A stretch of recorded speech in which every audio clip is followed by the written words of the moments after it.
to the GoTeez Sports Page, coming to you live from the Blueticks Tavern in Marysville at 92.5 FM and 1180 AM. Streaming live on Facebook, YouTube, and Twitch. Bringing you the best in Blount County sports since 1978. Featuring the Greenfield Gunner, Mike Edwards, former Marysville Scott, Donnie Moore, and from the Daily Times, Marcus Fitzsimmons.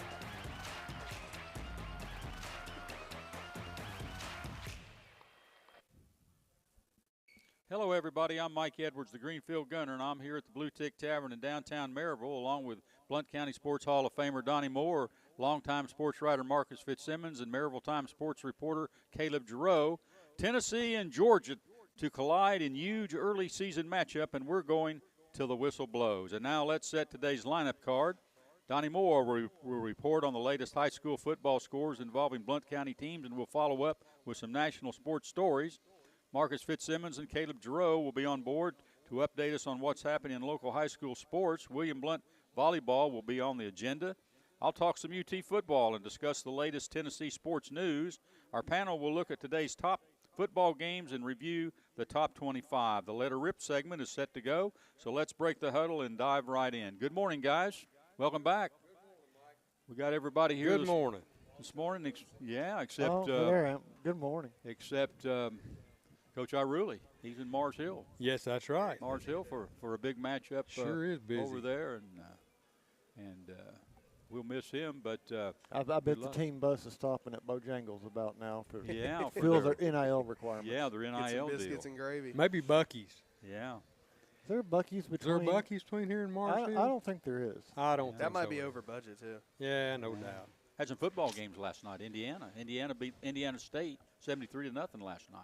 They're 3-0. That's a thrashing. The Hoosiers are 3-0. Yeah. Now they haven't played anybody, but they're 3-0, and it looks good. It's sort of like line drives in baseball and the box scores. You know, the bloopers that go out there, and then the next day you see the box scores and they look like line drive. You know what I'm saying? So if you're looking at 3-0, doesn't matter who you play. It's just 3-0. They're undefeated. But record. And Colorado primetime got beat last night again. Ooh. And Nico, man, out there at UCLA. Hate that for him. I cried Marcus, this morning when you told me that. 0-3, man. 35-10 to New Mexico. New Mexico. Lobos. New Mexico. That's after they lost to Dan Mullen and UNLV last week too. So Yeah. they're paying a lot of money to be losing these games. Whew. They're going to fund every school on the West Coast at this point. You know the they advantage. should take it out of Nico's paycheck. What's But good? he gets paid the same whether he starts Really? or sits, right? So Yeah. What's good about UCLA is that they're on late. You know, a lot of people don't watch them. You know, they're on. I think the That's game true. started last night about 10 o'clock, and I did watch a little bit of it. I think it was 14 to 7 when I went to bed, and UCLA just put together a pretty good drive, and Nico looked pretty good, threw the ball pretty well on the drive, and I thought, well, you know, they'll come back. And I pulled that score up this morning and go, nope, Not to be. just got a field goal. A field goal's all they had left in them. Maybe that was That part was of the plan. Nobody, I guess. He thought nobody would watch that late. I That's don't why know. he transferred. But anyway, he could have been here today, you know, getting ready to play Georgia. That's right. You know, that's a Goodness. lot well, of you know, difference. if you're trying to lull the rest of the Big Ten into underestimating you, that could be the plan. It's a good Yeah. way to do it. Yeah, well, That's one way to look Or at it's it. an We'll see. expensive way to do it anyway. yeah. Hey, I've got a little letter rip this morning.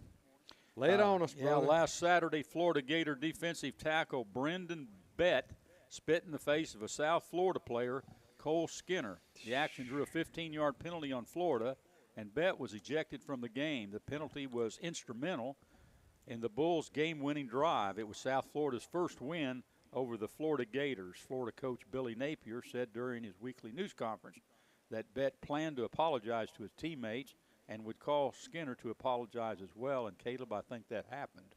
And they pretty much have said that it's out of character, you know, for him to do something like this. But not a good look, and I don't really know what's going on. What's going on with the spitting?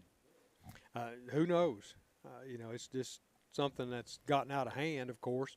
And I've got an article on that later in the Yeah, because they had an incident in the in NFL the headlines. Yeah. last week. And Shoot, I have no idea. I don't know. Napier's going to have to apologize to the University of Florida. I think he's on his way out. yeah, well, that could What? be. What's worse, spitting on somebody or whenever these guys go and punch other dudes in the face mask? Yeah. That never made any sense to me. I don't know. You got this big football Marcus, helmet on and you're throwing punches. I don't know about you, but being spit on is pretty degrading. Have you ever been spit on? Not where they've hit me. He dodged. I have. I've been spit on. Oh. You remember when I was growing up? They Kentucky had, fans. you could go out in the field. You could go out in the field, and there'd be all these grasshoppers. You remember the grasshoppers? They have grasshoppers down here. We don't see them anymore. But when I was growing up, they were everywhere, and they spit this tobacco juice out. It was like a black. You remember that, Donnie? I do. They'd get me a couple of times. That's as Yeah. close as I ever got to remember. being spit. I've had that happen. It looked just like tobacco juice, didn't it? Yeah, it did. Those Sure did. grasshoppers. And I've been spit on by a camel Yeah. before. But anyway, What did you do to the camel? Just went up and said hello. Yeah.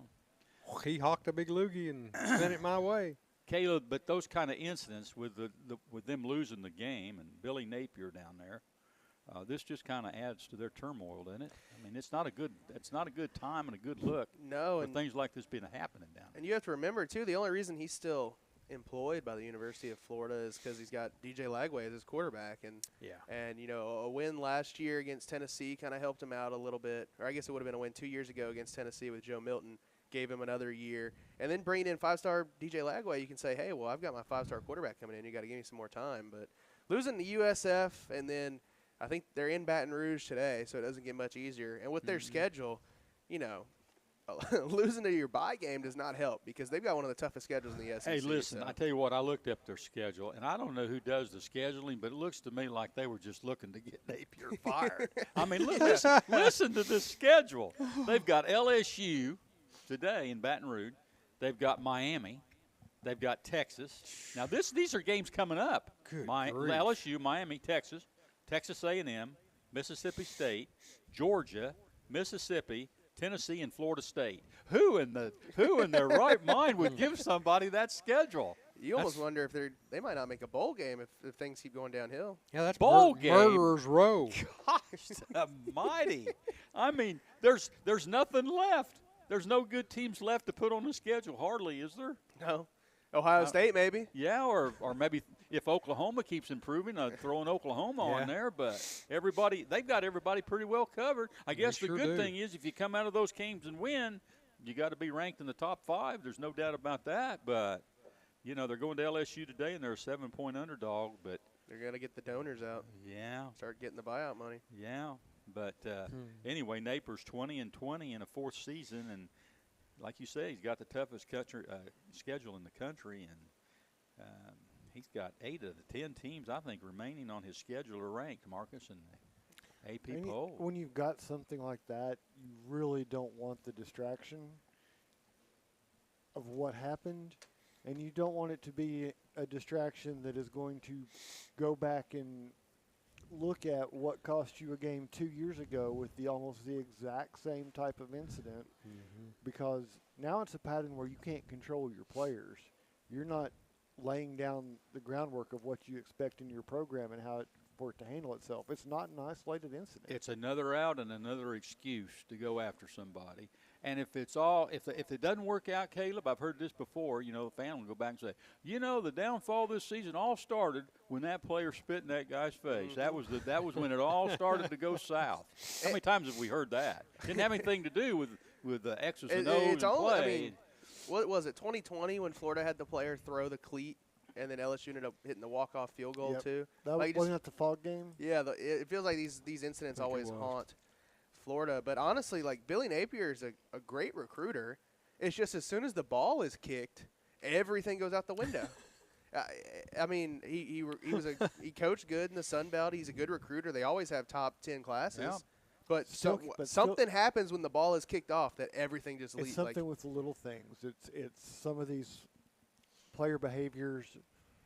It's into game management. It still seems to escape him.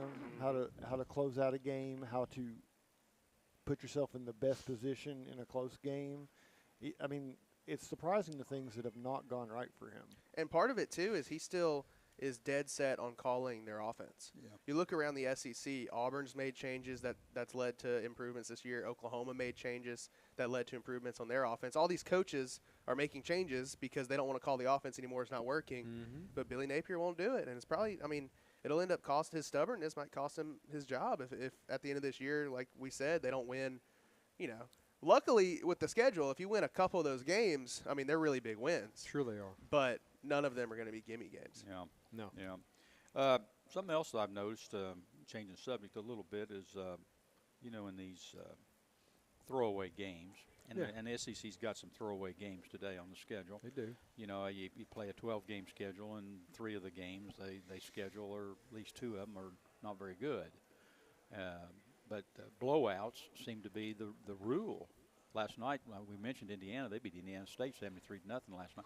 Is it time to put the running clock into college football if you're going to play some of these games? I think so. Nope. I wouldn't. I Look at wouldn't I don't mind think at the all. coach. I don't think Look the at coaches. I don't think Marcus they'd down go there. for it. Yeah, then. just No. let them get beat to devils. You know. Mike, schedule those you games have for the backups. commercials you have to get in. That's You have true. NIL money to All get. these televised to games get have paid. to have You can't have shorten their the clock. spots covered. Now, Yeah. if you want, if you find a sponsor that is willing to come in and sponsor that and say, Yeah. you know, the Aflac running clock, then sure, but they can't afford to. No, you just run the clock during the commercials. You know, you I don't think- run the clock, and then when you come back, instead of having 10 minutes left in the quarter, you got 7.5 You got minutes 7. left. I don't think- or you put a little square up there, and it shows the game. You know, like they do when The they don't races. stop the race. You know, to have a commercial, No. they put a little square up there. They don't stop them and bring them into the pitch. You do the same thing with college football. I don't Just- think the coaches will go for it because they like those games to play their backups. Because it's really what you get out of those bye games. True. You get to play a lot of your backups. You look at baseball enacted a run rule, the seven inning run rule if you're up by 10, and coaches complain all year about that because obviously SEC teams are going to have that run rule every midweek game, like when ETSU comes to town or a team like that, and blow them out. But now you wasted innings that your freshmen could have thrown to get reps, and so SEC baseball coaches complain about it despite enacting the rule. So I would highly doubt we see it in football. And to Marcus's point too, we always talk about the ticket prices going up. Why would you take your family to watch Tennessee beat ETSU if there's a running clock in the second half? Well, if you're up so much and you got those backups in the game, all they're running is dive plays. There's running dive plays, you know. Or in basketball, they'll put in the second team, you know, with a minute and a half to go, and they Yeah. get the rebound and they go, okay, just hold the ball down there, and they'll let the time clock go out, you know, because they don't want to score another basket. So let the clock run, get the game over with. I don't know. Anyway, food for thought. Points to be made in Food for either thought. direction right Yeah. there.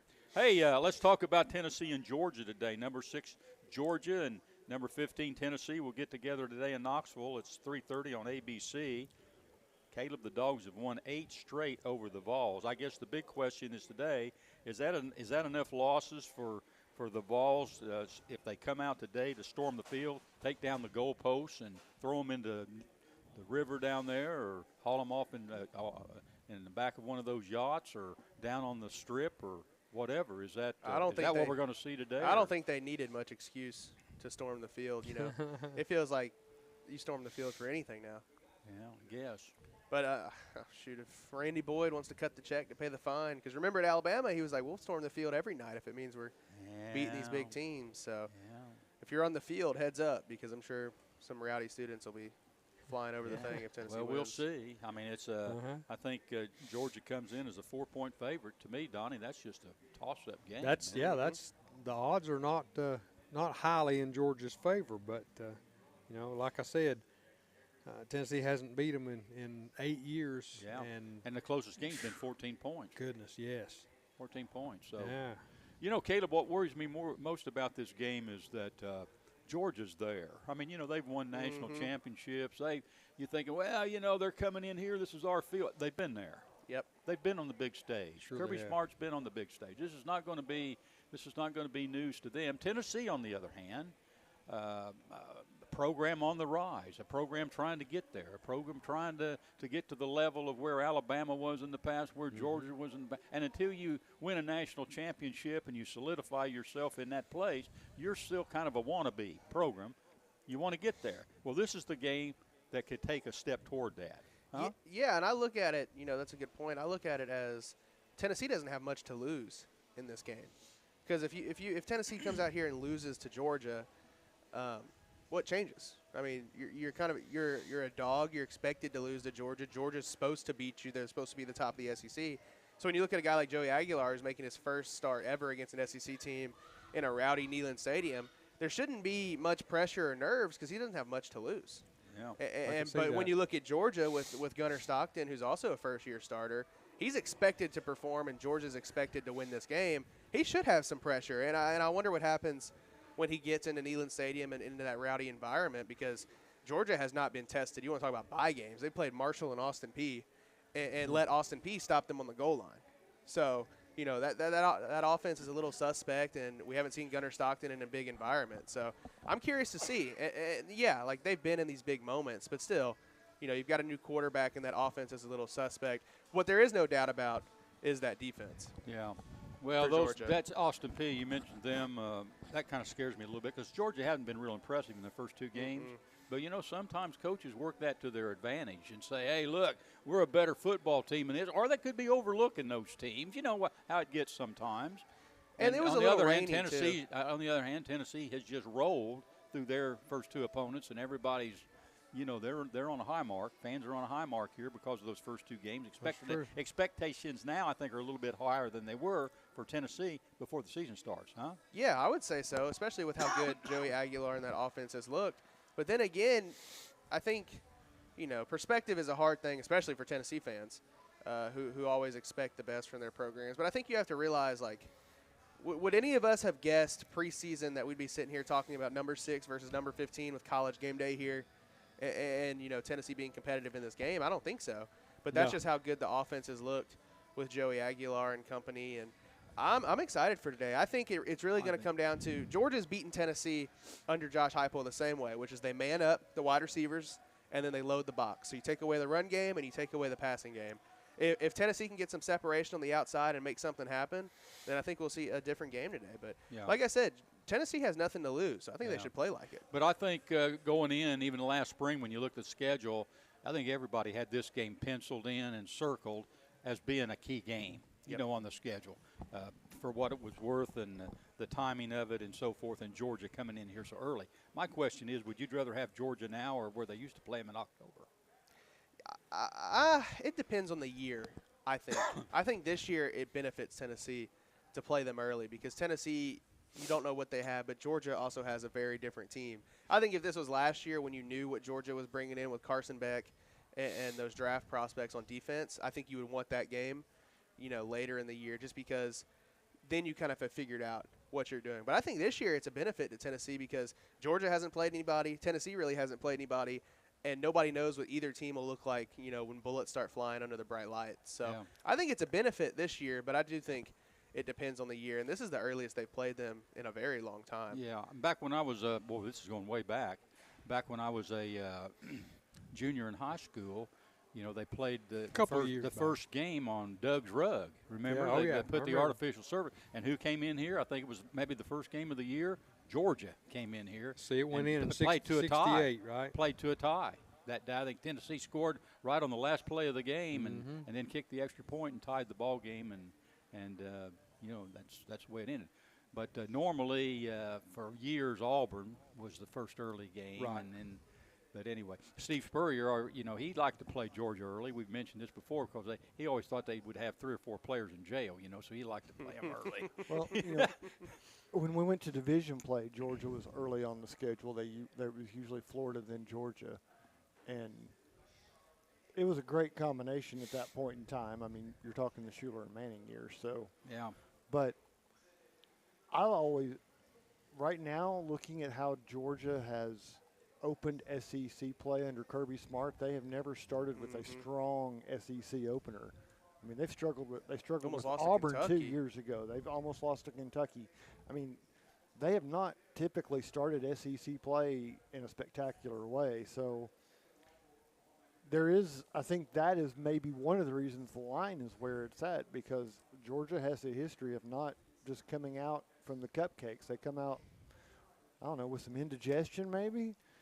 like maybe some icing on their face still or something, but they don't tend to come out ready to play SEC ball the first 2 or 3 quarters of that game. Yeah. I think part of it, too, is, Georgia always, under Kirby Smart, they've won a lot of big games, but I feel like they play up and down to their competition. And I think part of it, too, is, like going to Kentucky or some of the games they should win. They're like, we're Georgia. Like, they're going to hand it to us. But like I said, today it's going to be a lot different for an SEC opener, and I do think it benefits Tennessee this year. I do, too, because I didn't used to feel this way. I feel this way in basketball. I think a home court advantage is big in basketball. It's huge.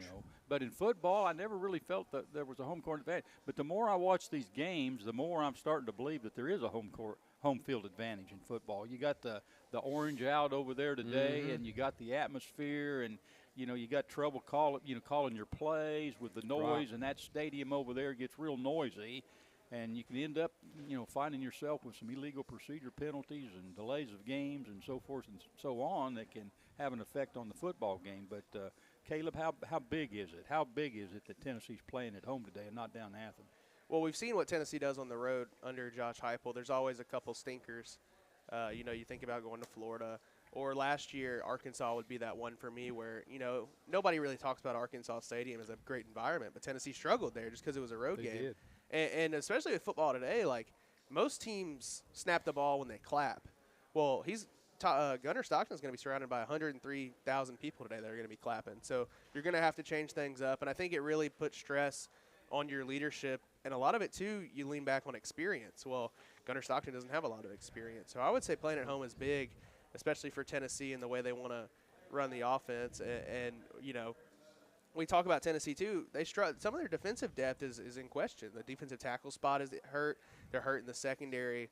You need all the help you can get, and I think that home field will help that a lot. And against Georgia, and again, this one's back in the 90s, but the one time I have really seen a Neyland Stadium crowd totally discombobulate a team was it was the UT Georgia game. It was a night game, and Tennessee had a several scores lead in the fourth quarter, and the entire student section broke out their keys and were shaking their keys to start up the bus for Georgia. I have never seen a team react so poorly to that because it was so obvious that the rest of the stadium picked it up, and the entire stadium shaking their keys at Georgia, and the team just fell apart.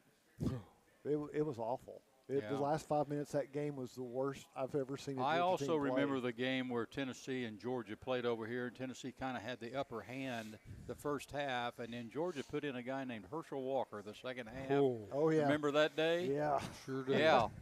Yeah. Instead of running around people, Herschel was running right over the top of people, and he was running all the way to Athens on some of those plays, wasn't he? He Donnie? sure was. Goodness Unbelievable. gracious, what a powerful running back. Yeah. The storyline. I'll get with you, Marcus, first. Is it the two inexperienced quarterbacks as far as SEC play goes? Is that the big storyline? Who's gonna show out at the quarterback position, lead their team on? I think that's part of it. I think that's the one that you will probably hear the most about during the game today. I think the other one is this is the first top 25 versus top 25 matchup in league play. And if Georgia wins, then we immediately go into Georgia's the team to beat. Mm-hmm. If Tennessee wins, it goes into can the upstart hang on from here on out. So I think you've got two ways this is going to go, but it's just a great game to start off with. Yeah, I mean it's just Sure is. it's you can feel how you want to about cupcakes, but at least Tennessee did play or try to play a Power 5, Power 4 team, and Coach Trail and Coach Hersman always talked about getting that test. It may not have ended up being the best test, but it was a lot better than Marshall. Yeah. So I think Tennessee knows a little bit more about what they have and how they're going to play than perhaps Georgia does because they've played Marshall and Austin Peay. Caleb, Tennessee's quarterback Aguilar, has had no pressure pretty much the first 2 games. Any concerns there about how he's going to react? Because he's going to see some pressure from Georgia today. Yeah, I think there is definitely an aspect of I wouldn't be shocked if maybe he's discombobulated on a drive or 2. But you got to remember, he's got a lot of experience playing Division I football. He's been at App State for a couple years, and they didn't play the best competition, but he played Clemson and some ACC teams in there that were good, that definitely dialed up the pressure. So I think he'll be prepared for it. Like I said, they need to be approaching it like he has nothing to lose, because nobody's expecting him to do anything in this game, and he can come out here and shock the world and make a name for himself. And truthfully, I think somebody said it this week, but if he goes out and beats Georgia and comes in after Nico and leads Tennessee to a playoff appearance, they might name a street after him somewhere on campus. So, but yeah, I think I wouldn't be shocked if maybe a drive or 2 he's discombobulated. But with the way he's approached everything this year, and especially with the short prep time, I would expect him to be able to make adjustments on the fly and act like a veteran. And I think too that's where being at home helps, because having pressure with your own fans in the stands is a little bit easier than if he was in Georgia and everybody's barking at him while he's getting blitzed at. Then it might get a little weirder. Donnie, but get old quick. With that being said, and I like what Caleb said right there, but with all that being said, he's not been on a stage this big. No, he has not. And, his first SEC game is, goodness, monumental. And the fact that it is an SEC game, I think, is part of the storyline too. I mean, it's the SEC teams just naturally play each other harder. Yeah, in my opinion. So, yeah. But I think Joey's got a lot to prove against a quality opponent, and I think he will. We're going to find out a whole lot about both of these teams today. Yeah, we are. After the game's over with. I'm more curious to see how Tennessee's offensive line faces that test today and how it translates for Joey. Yeah, but, me too. We go back to, there's experience there, but you only got one guy back. So you're still got 4 new starters up there, and they've done well so far, but this is going to be probably one of their biggest tests of the year. The pressure that he's going to see today that he hasn't seen the first 2 games does bother me a little bit, because he has had a tendency, even when he was at Appalachian State, to throw that interception. Throw the picks. To throw the picks. Mm-hmm. And he had to play, to his point, though, he had to play from behind a lot at Appalachian State. So I wonder today, one thing I want to see is if Tennessee does get behind, which in a game like this I would be willing to bet at some point today Tennessee will be behind, does he fall back to those habits from Appalachian State and start throwing the ball up and throwing interceptions? Or does he lean on, his Tennessee coaching staff, the Tennessee playbook that makes it easy on a quarterback to operate? So I'm curious, because we've seen offensive coordinator Joey Halsley say it too, that he was proud that Joey didn't fall back on those tendencies, that everything they taught him this summer, everything he's learned in the film room, everything they talked about in fall camp translated to the field. But this will be a bigger test. So when the bullets start flying and you've got, NFL caliber defensive linemen bearing down on you, do you throw that ball up, or do you, lean on that coaching that you've got in the past 100 days or so? Yeah. Marcus, we got to get out of here for commercial. But the coaches, Kirby Smart and Josh Heupel, who's got the edge here? Well, you have to say on paper it's definitely Kirby, just because of his what he's done. Resume. Mm-hmm. He's been there and he's done that. Now, any given year, who has an edge, I think that depends on a whole lot of different things. I would actually call this pretty even. I think this Tennessee staff is continuing to grow and mature, and I think Josh Heupel is continuing to grow as a head coach. And, I mean, he's not doing some of the things we saw him doing year one that we thought might not work out well, and Tennessee's not relying on those as much. They're still capable of doing some of those things, but they don't trot it out there to try to run 90 plays a game right now. Yeah. So I'm going to call it even. Yeah. Caleb, real quick, this is the biggest game probably I think it is, in Neyland Stadium since Tennessee beat Alabama. Mm-hmm. Would you agree to that? I think that's fair. As far as the hype and everything is concerned. Yeah, I think that's fair. And how does this game going in compare to that Alabama game? Because we're saying pretty much kind of the same thing. Yeah. Well, we're not expected to beat Alabama. And maybe it's just bias in me, but I always favor that Alabama rivalry more than the Georgia rivalry.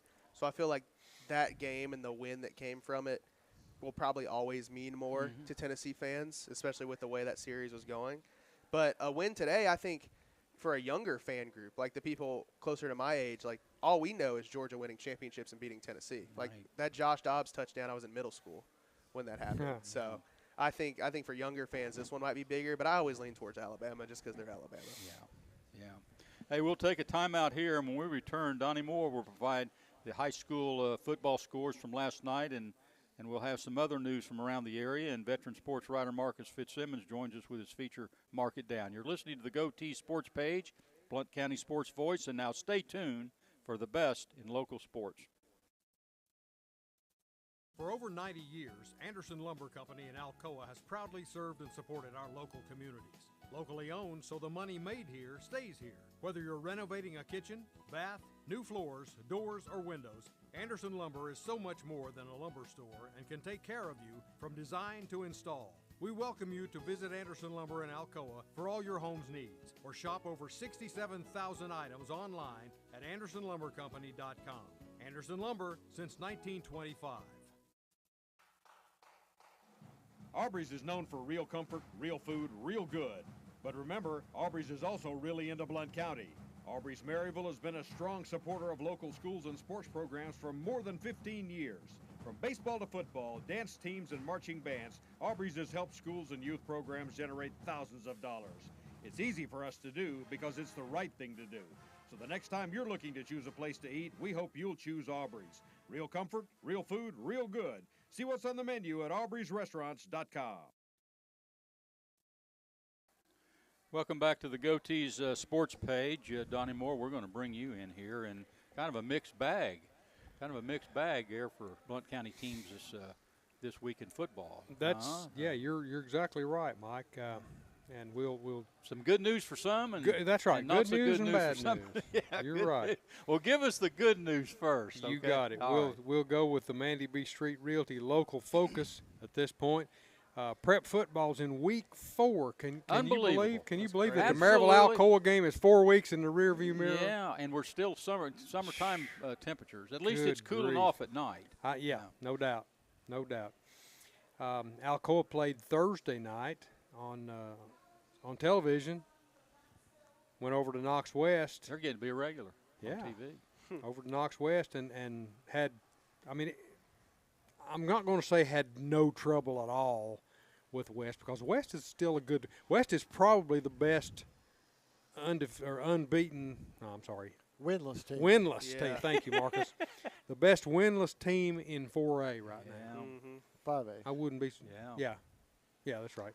The problem is they just would can't not score be points. surprised. And in the past few years, that's been a big game, with Alcoa and West. Yep. Oh, yeah, it's been huge. Well, they won back-to-back state championships sure just, did. 2 years ago? Yeah, they sure did. Now they're former head coaches at Maryville. Yep. But Alcoa wins this one, shall we say easily, 35-0 over West. West, like you said, they can't score. Yeah, that's really it. They have a great defense. They've got Philip Fulmer's son at linebacker committed to Tennessee, but they just can't put up points. No. It's not like the Bearden situation where the entire roster left. Like, you could see West is still a very talented team. They sure are. They just couldn't put all that effort together. Yeah. Like, you saw them make some, individual efforts in particular situations that gave Alcoa trouble, but you never saw them as a unit be able to back that up, because you'd get a play in the secondary and then Alcoa would score. Or you get a play at linebacker and kind of bottle some people up, and then Alcoa would throw it. But you never saw them, that defense stand tall in both places, and you never saw the offense really click at all. Yeah, and truthfully, you could see it last year, because West's Achilles heel last season was the offense wasn't good.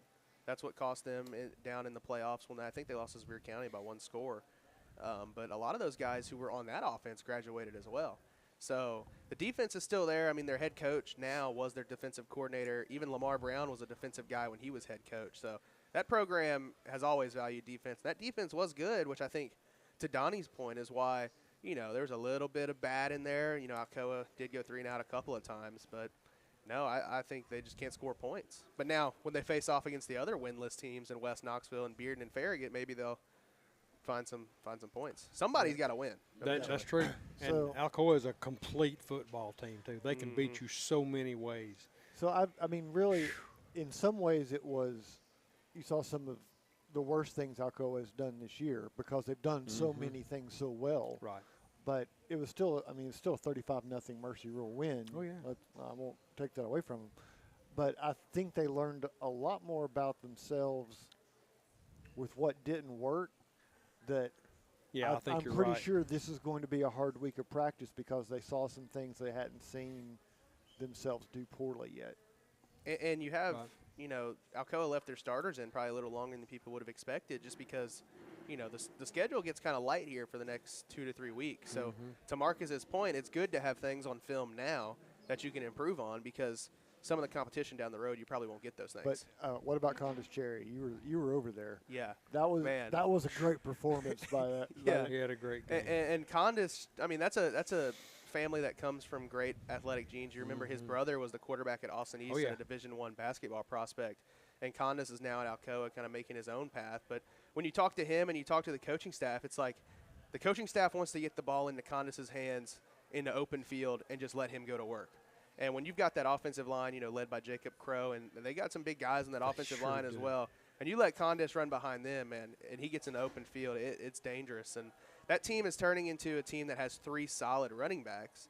And for a 4A squad, when all of those guys also rotate in on defense, it's great to have 3 guys you can rotate in because then you don't have to worry about Condis getting run down or Micah Jones getting run down because you can rotate them in. So, no, Condis, I mean – and Jermon Bishop is a beast, too.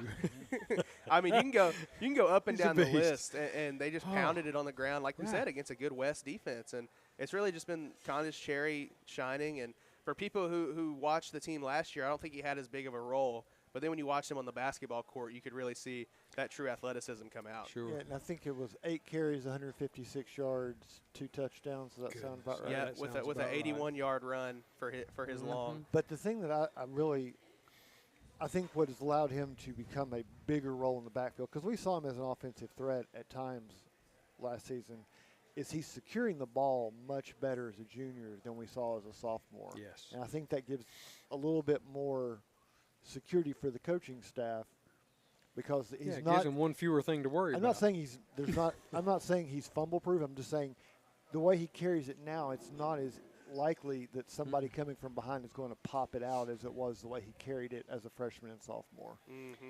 Well, upshot, Alcoa wins 35-0 at Knox West. Next week, Alcoa hosts Union County in a region contest, who won over Cumberland Gap last night, 29-19. Got their first win last night. Yeah. So Union County comes to Alcoa next week. Eagleton College and Career Academy puts it on Sullivan East last night. They were at Sullivan East and won 44-20. Eagleton's doing great this year. Yeah. They're doing a great job. And that was a close game for first half. Eagleton kind of laid it down the second half and pulled away from them. And it's still a long bus ride back, but Eagleton's used to that. But yeah, that's true. They are. I mean, 3-1 start is great for them. Yeah. Next week they host West Green, who was defeated last night by Providence Academy 48-27. So West Green will be looking for a win. Well, and that Providence school is one Eagleton's already beaten. Yeah. So this could be a big home win for Eagleton, and it's because there's only 4 teams in that region, and I know the folks at the TSSAA office have nightmares about this, but that region, you could literally have everybody go 2-2 in region play, and then it comes down to your overall record as a tiebreaker. So Eagleton needs those wins. They do. Yeah, they're pretty much playing for seeding. Is that what you're saying as far as the playoffs? They're playing for seeding. Yeah. Because they'll be in the playoffs no matter what. Right. Greenback goes to Harriman last night, comes back home with a victory, 28-16. That's a region contest. Next week they host Oliver Springs in a tough matchup. Oliver Springs won over Wartburg Central last night, 44-0. So Oliver Springs has been scoring a lot of points. Oliver Springs good football team. is once again got a good team this year. I think it's going to come down to the Coalfield Oliver Springs game again for that region. Imagine that. So for Greenback, this is a great win because, I mean, you hate to say it's a must-win, but it is a must-win because you can't lose to the team that's probably going to go over in the region. You can't. Exactly. So it's one you have to have, and they got it. So from there, it's just a step up. How far can you climb in this region? Can you get into the top 4 of an 8-team region? And I think in the first year, Richie Wilhite, too, it's just big for confidence for this group. Because, like, last night, they ran a fake punt that ended up getting a touchdown. And turned the game around. Exactly. Nice. And they're implementing these things that you wouldn't see from Greenback a couple years ago. So I think it's good for this team to see those plays work and see them turn into wins. So that way when you do face tougher competition, maybe they'll sneak out an upset. Or at the very least, keep some of those games close and not have one loss derail your whole season. Well, let's move to Heritage hosting Anderson County last night in a region contest. Anderson County's a juggernaut. Yeah. Let's just put it out there. They're a juggernaut. Whipped up on Heritage. Heritage was, 3-0 going into this one? Yep, undefeated. 2-0. 2-0? Yeah, Undefeated? 2-0, they had a game rained out. That's right. They had a game rained out. But Anderson County wins this one going away 63-19 over the Mountaineers. And, they don't have it a whole lot better next week. They have to go to Gatlinburg-Pittman, who beat Fulton 50-18 last night. Gatlinburg-Pittman. No. Yeah, no? No. Heritage has Fulton next week, don't they? You're right. They do have Fulton. At Fulton, I'm sorry. At Fulton, who was defeated by Gatlinburg-Pittman 50-18. And Fulton's struggling. Mm-hmm. Yeah, Fulton's they are. struggling. They're Fulton's struggling. They have been for a couple of years now. And this is going to be a whipsaw for Heritage because you're going from playing the region favorite to the region seller. Yeah. And you've got to manage the emotions from that because, Heritage was up 13-0. Wow. They had a pick six. They led this game. They had all this momentum, and then it just turned on them, and they get outscored 63-6 the rest of the way, and it all went. And you've got to turn around and see what you're going to do. Yeah, you do. I think the biggest question for me, Marcus, is Joe Osvet was talking about how injuries kind of played a big role in this game. Thomas Bowers, correct me if I'm wrong, had the pick six and ran in that touchdown to make the 13-0 lead, and he ended up leaving the game injured. Ooh. And they had a couple other guys who had to go out. And big. Josh had the story, and Coach Osvet told Josh that he thinks, if some of those guys stayed in the game and they had their starters, it could have been maybe not a win, but the score would have looked a lot better. So the biggest question for me is, where do you go with some of those injuries? And luckily you do have Fulton next week, so that can help, ease some other guys in. But from the viewpoint of the season, there's no days off in this 4A region, especially for Heritage, who's trying to fight for, one of those final two spots. It's the same spot when we're talking about Greenback. It's a must-win game.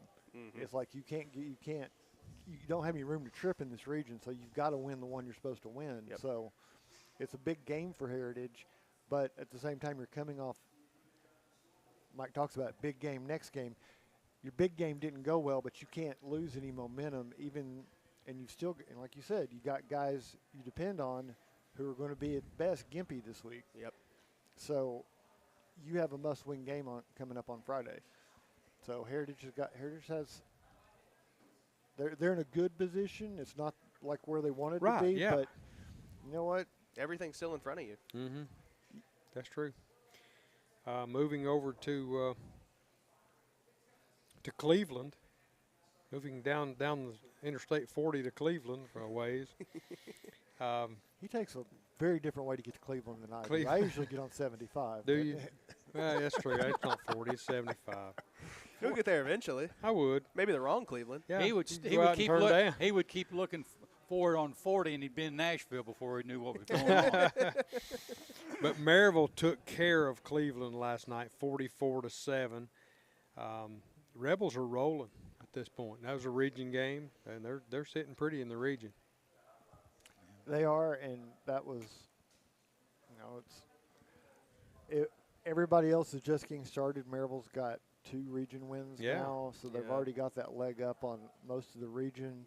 I don't think Elk Ridge has even played a region game Oak Ridge's yet. entire rest of their schedule is region games. So, They went up and beat Dobbins Bennett on Friday. Mm-hmm. So it's going to be interesting to see how this region plays out. But for the Rebels, this is just what you wanted. You go in and you go on the road and you get the win you need, and you do it pretty convincingly, and you get to play your second and third team quarterback again. You get, a dozen guys carrying the ball last night, something like that. So,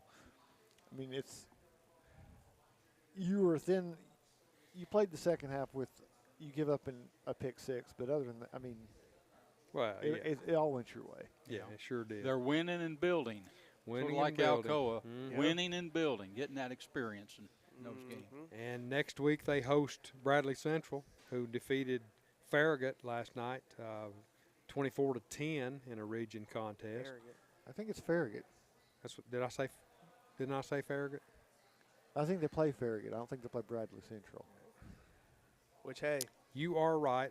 Again, good luck to Farragut. they do play Farragut, They're going to run into a who was buzzsaw. defeated by Bradley Central, 24-10. They do host Farragut next week. And is Farragut winless?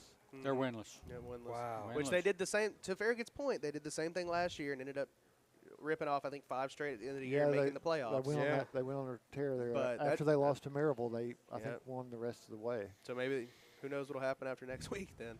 Caleb, have you ever seen Knox County down in football like they are this year? It seems like they're really I think down. a lot of it is, partially administration and at the county level, but it's just transfers. You see, Bearden kids at every school except Bearden now. I was told on Thursday a lot of the West kids are looking to go to Knox Central now, which Central's on the come up with their new head coach. So I haven't. Even Halls, who was expected to be a state powerhouse this year, is not playing good. So, I guess Powell is the best in Knox County now. My Carnes Beavers beat Clinton last night, but they're not going to go beat anybody. So I guess you have to circle Powell at this point for the team from Knoxville. Yeah, Powell's the team you're going to watch if you're a Knox County fan, because there's nothing else going on right now. Now, granted, Carter and South Doyle had a great game last night, but that's also in that region with Heritage, and it's who Heritage is going to be battling with for a playoff spot. Right. Yeah, there's just so much top-end talent there. Well, over at the Skip last night. And speaking of Powell, William Blunt took on Powell in a region contest. Wasn't pretty. Powell wins this one 47-16. William Blunt goes to Halls next week in a region contest. Halls was open, so they neither won nor lost last They needed night. that open date. They did, didn't they? Yeah, they had a tough start to the season. Yeah, they sure did. And finishing out then, Seymour hosted Greenville last night. The Green Devils are always a tough matchup. And they provided enough firepower to beat Seymour last night 49-6. Seymour hosts Volunteer High School next week in a region matchup. Volunteer was defeated last night by Elizabethton 31-21. Outside of playing Elizabethton, that was the toughest game on Seymour's schedule right there. I would imagine you're was right. hosting Greenville. So you've got a new coach, and one that has a legacy here in Maryville, but you're still building back a program that has gone up and down the last 5, 6, 7 years. Yeah. So your goal is to be able to play with Greenville, but they're not there yet. That's true. Well, that's the lot of the Mandy B Street Realty Local Focus scores of the week for Week 4 in prep football. Now I'm going to kick it over to veteran sports writer Marcus Fitzsimmons for his feature entitled Mark It Down. You're listening to WKCE 92.5 FM and 1180 AM Mid-Century Radio. Marcus? Well, thanks, Donnie. My We're pleasure. going to keep it a little bit short today because we've got guests coming in to start the next hour, and I want to make sure we give them plenty of time. Okay. But, unfortunately, I didn't get to do a lot of high school football. I had to be a spectator last night. Yeah. Because I spent most of the day over at Smith & Wesson. Yes, you did. And they were opening their new training facility, had a ribbon cutting with all the VIPs, and let's say it was a well done high flaring event for Smith & Wesson. They had the Macklemore boys in do Fox News, were emceeing the event, and there was a big cookout and all of this. But the facility itself is just fantastic.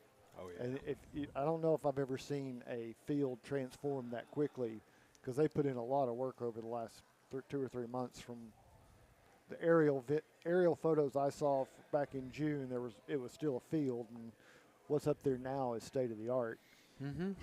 But used to be a dairy farm. They had that facility up in Massachusetts when they were headquartered there, and it used to be the spot to go for if your SWAT team or sure, FBI hostage rescue, places like that.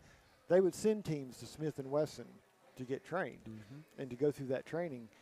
So they've got some of that. They've got that capability here, and the demonstration had the Marysville SWAT team out there because they've been able to use that facility as they've been finishing bits and pieces of it.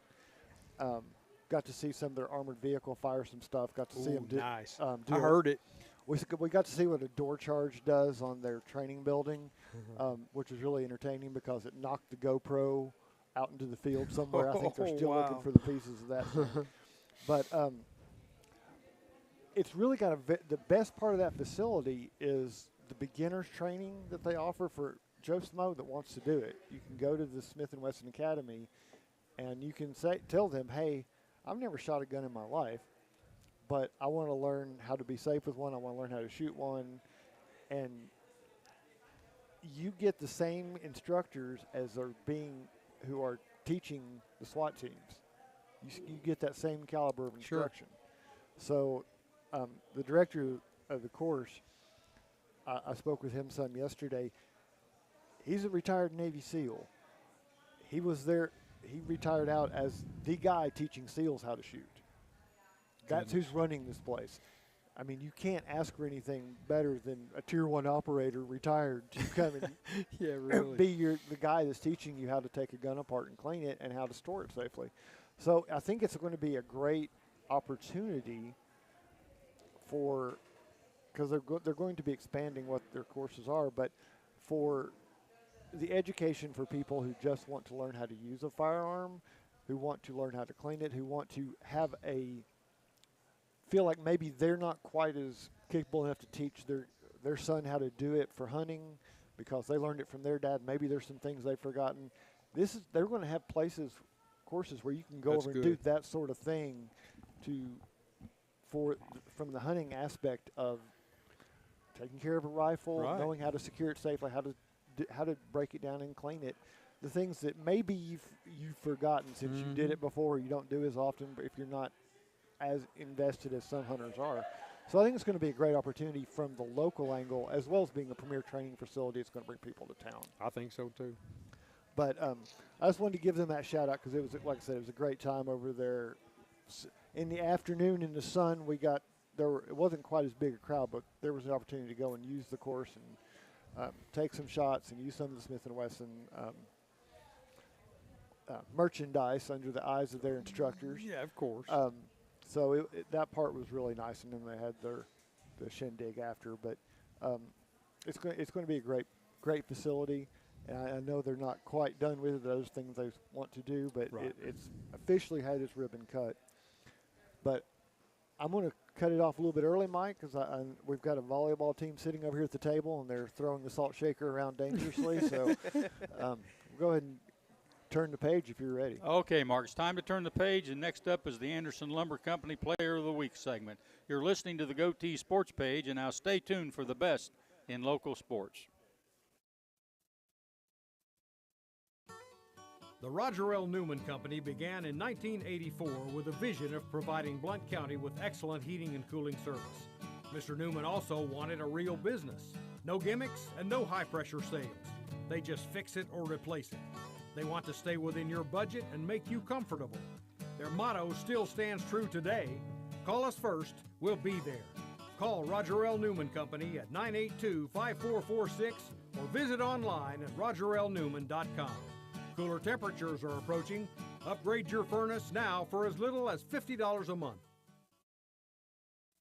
For over 50 years and 3 generations, the people of Blount County have trusted Stevenson Tire with their vehicles and their families. Our mission has always been simple: to provide quality products at reasonable prices with exceptional customer service. Featuring tire products from Michelin, B.F. Goodrich, Uniroyal, Bridgestone, Firestone, and Yokohama, Stevenson Tire also offers alignment and brake services at affordable prices. Stevenson Tire Company, 2411 East Broadway Avenue in Maryville. Call 983-1621 or online at stevensontire.net.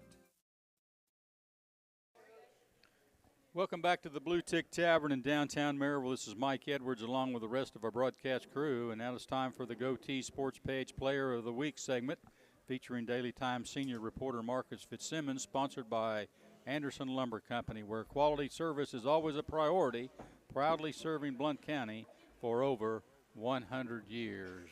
Marcus Fitzsimmons, you got a volleyball team in here that's making some strides, huh? Well, I don't know if we're going with strides so much as having a great season. All right. We like that. Okay. Yeah, that's perfectly acceptable. So joining us this morning, we've got, and unfortunately, Caleb, I'm not seeing any coffee here. Are we in trouble? Yeah, what is this? It's going to be a bad show now. I'm a little concerned because you told me that they get up for things but with coffee. I don't see any Starbucks in here. No Starbucks, but I guess it worked a little bit on Thursday and Tuesday this week, and 14 or 15 other times so far this year. Yeah. So far. So if you haven't seen Caleb's article in the Daily Times from earlier this week, please give it a read. Wonderful job categorizing some of the Lady Gov's pregame routines. But Coach Swafford has joined us this morning, brought a couple of the Lady Govs with her. Coach, got to feel confident at this point in the year. Is that fair to say? Yeah. Honestly, though, I think we felt confident, at least me and the coaching staff have felt confident with this group since before season even started. We kind of knew what athletes we were getting and what the caliber of athlete we had and what we were going to do. And we were pretty confident in what we were going to do. We just needed to see what the other teams looked like. And obviously, as the season has went on, that confidence has just increased. So if people have not been paying attention, and shame on them if they have not, what's the record now? We are 15-1. Our only loss has been in a tournament, and that was at the beginning of the year at the Sunsphere tournament to Brentwood, who was in the state championship last year. And how far into region play? 2 or 3, 4 games? Third game in the district, yep. So we're 3-0, sitting at the top. And you play in basically the district of death. If you can get out of this district, you can go to the state tournament. Yes, that is what we nicknamed our district, the district of death. It is pretty hard. And once we get out of that, regions are, I wouldn't say easy by any means, because those teams are also just as good. But it's almost like a weight lifted off the shoulders once you get out of the district tournament. So you've got 2 with you right now, and we're going to bring in 2 more here in a minute. But go ahead and introduce who's at the table now. All right, right beside me I have senior Eliza Hicks. This is her second time with me, but one of our senior captains. And then in the gray we've got Blakely. She is a junior captain for us this year, Blakely Stewart. So now, Caleb, am I right? Eliza's who gave you away the coffee story? Yeah, is that right? I asked what the key to the start was, and it was Starbucks. So. Okay, so that leads to the question, and maybe you covered it in the story, but in case somebody hadn't read it yet, what's the Starbucks order? What's the standard? Okay, I get a pumpkin chai with the cold foam on top with like cinnamon sprinkled over top.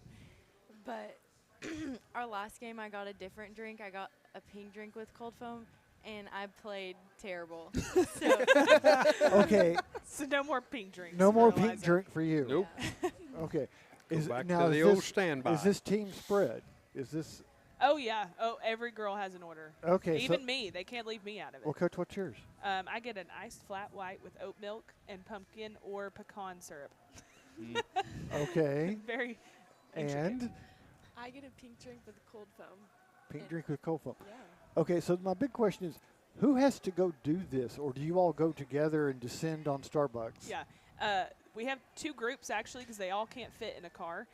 So we have one group that goes and then another group that follows, and I stay behind and wait for my coffee. It's pretty great. And our condolences go out to the baristas at Starbucks. Yes. You are now part of the team. Exactly. And on board Exactly. with this. This is like rocket science for Marcus. I've only ever seen him drink pure black coffee. Yeah. Well, anything else is diluting the caffeine.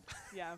So We and need let- that though, so we and can't let have me too get- much. Let me give the local shout out because we are here at Bluetick, and Donnie and I are enjoying to be in a coffee they serve here. So, True that. but big wins this week. Mm-hmm. So let me put it on the players. You walk off the court Thursday night. Was there any having to pinch yourself about this? Because you all have played some of the best already and have wins. How did it feel?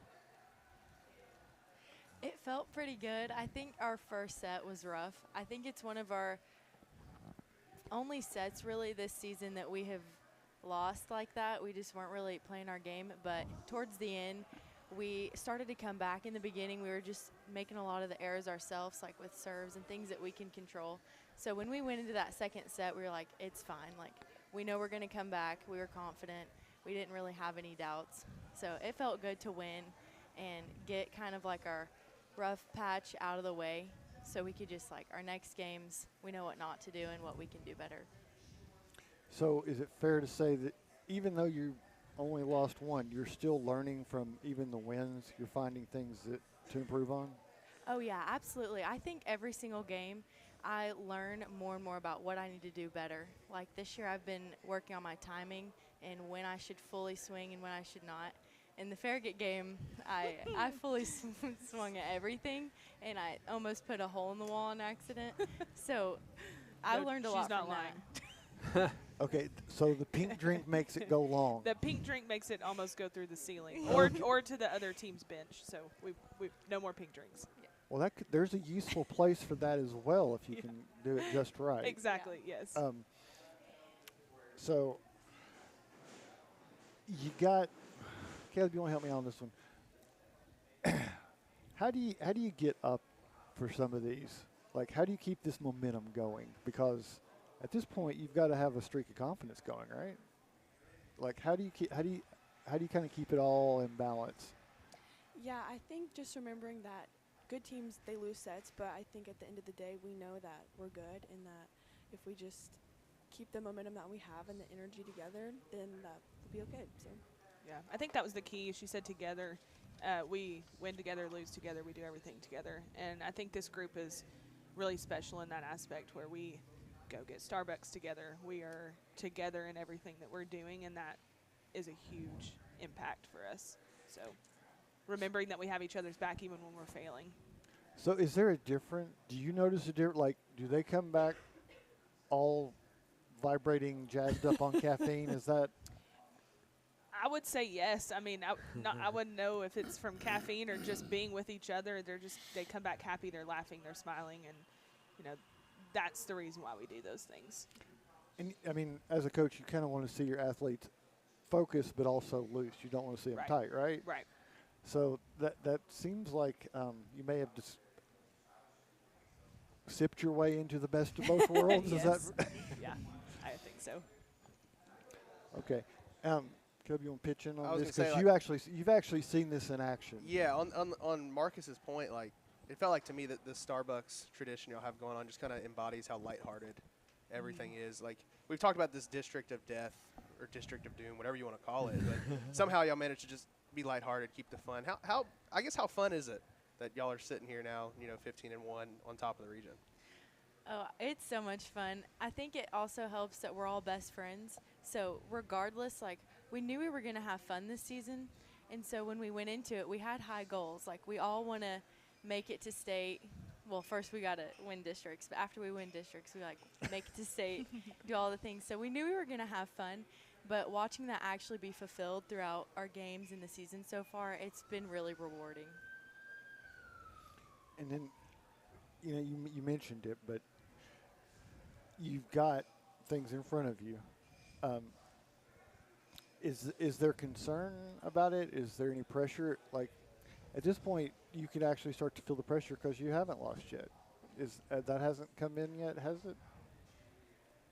Not quite. I think we know what we need to do, and we know the things that will help us win. So as long as we're, like, staying together and trusting each other, I have faith that everybody's going to come together and work hard. And Coach, for you're looking at the roadmap ahead. Who's coming up this week? Who have you got somebody circled as to what you got to get done this week? Hardin Valley, I think, is probably our biggest one. They're sitting at the top of our district also, and I've not seen them play, so seeing what they can do. I know they've had some good wins also, so I think strictly about district play, probably them, but we're also going to see some region opponents this week also. So we played Knox Central on Monday, and they would be who would be in our region. So I'm trying to branch out and see those people now so that we can kind of see what they look like and know what to do once we hopefully get out of districts and move on. District format this year, you're all playing everybody once or twice? Everybody once, and then we have a double elimination tournament. That's what we've done for the past few years. And I believe I've seen some correspondence. Maybe that's going to be at Marysville on this side of the river for the first couple of rounds this year? Yeah, so first 2 rounds are at Marysville, second 2 rounds are at Farragut. Okay, so we're going to have at least something take place on this side of the river. That would be nice. It's always good. Yeah. So for the people that want to come out and see them play, and perhaps, I don't know, meet them at Starbucks before the game and come on over from there. When are the home matches coming up? We have a home match on Tuesday against Carnes. That's our one of our other district games. It's our Dig Pink night, so if you wear your pink shirt, you can come in and celebrate breast cancer awareness with us. And then next week we have senior night, so a good time to come and celebrate our seniors against Senior night this City. early? Well, it's our last home game, so we only had a few home games this year. Only had 7, so we got a lot of them done at the beginning. So, yeah. Okay, so I'm gonna put Caleb on the spot 'Kay. and let him ask you a tough question. Okay. While over here on the side, nobody on TV watched this. We're going to be doing a quick transition with some of the players. We got a pit stop going on. What's been your favorite part of the season so far? Oh, goodness. Honestly, it's just these girls. They have been so much fun to be around and to just coach. And obviously we have a standard in our gym of, we got to shag the balls. We got to do, the little things that we have to do to take care of, our side. And that carries on into the games as well. So we're tough on them. We hold them accountable, but also we have a lot of fun with them, and they make that easy. My captains have done a really good job of holding that standards, amongst themselves without us having to really be like, generals on top of them. But so that makes it a little bit easier to be light with them. And so, yeah, I think it's really just being with these girls. And winning's a great part of it, too, but I feel like we're learning, life lessons and teamwork and those sorts of things as well. And you're an alum of this program as well. I am, yes. How much pride is there to see the success that you've brought this program now as a coach? Yeah, I couldn't be more happy for this program. Obviously when I played here, we were okay, we were average, but we also were in the same district that we're in now. And all of us, my senior year especially, we really wanted to get out of the districts, and we just came up short almost every time. So really trying to get these girls to their goal has kind of been my mindset, and watching my program and my alum school do good things. Well, Coach, I'm going to put you back on the spot because we've magically transformed your players into new players. Yes. So go ahead and introduce who we have here now. All right, to my right in the black, we have sophomore Ella Reed. She is our setter for us. She's running our offense. And then over here in the blue, we have Allie Everett. She's a junior. She's one of our junior, I'm going to say captain. She's one of our captains. She got player of the week this week for Prep Extra. So obviously our first question has got to be to go back to the coffee and get the specific drink. Allie, I'll start with you. What's the standard order? I get the mocha cookie crumble. They make that. That's a drink. It sounds like a cookie. Yeah, it's really good. And Ella, I actually have not ordered anything yet, so I normally get like caffeine throughout the day, like during my classes. So I will go with them and tag along, but I don't get a drink when I go. oh, this is stunning, Caleb. Yeah. Well, the setter got to be a little bit different. Yeah. You got to make sure your quarterback is, down to earth. Right. Maybe not as jittery as everybody Exactly. else. Exactly. That you do have a point, because the setter is the settler that gets things going. Doesn't even get to wear the same uniform half the time, right? No, she does. No, we do. Yeah. Okay, so we've gotten Libero. better than that. Blakely's the one with the opposite color jersey. Yeah. Okay. So we'll ask you kind of the same question. How much of a bonding experience is this coffee ritual routine that you all have developed? I feel like it's not really the coffee that we drink after, I feel like it's just going together and, like, having that bond before we play, getting to, like, have that chemistry and just, like, having fun when we go do it, Yeah, you learn a lot more about the people when you're not on the court with them, when you're, like, off the court and you're, whether it's in the class or in your cars, like, you just learn more about the individual person more than just when you're on the court. Like, So that leads to, we mentioned the transportation, but it leads to that question. Do the shotgun rules still apply when you all are in this kind of travel configuration as to who gets that front passenger seat? it's whoever gets there first. Yeah, I feel like it Yeah. switches every time. First come, first serve. With this group, that sounds like that might be a challenge. Yes. Probably. Yes. Probably. I can imagine. And if y'all were cheating and listening to their questions, these are going to turn a little bit different. I want to kind of put it out there because we try to mention this with some of these sports that you all are playing against people that may be on your team during the summer, that you all are, when you're doing the different leagues, when you get to high school, your teammate is now your opponent sort of situations. Does that come up very often for you guys? It does, yeah. Very often. Yeah. It's fun, though, playing against them and, like, kind of knowing their strengths and stuff and, like, using it to your advantage, too. So. And does the reverse hold true? Like, do you end up playing some of your teammates, like they're Lady Govs now, but they're on another club team? That didn't happen this summer. Yeah, but we all kind of play for K2, so Yeah. I don't think we ever play against each other.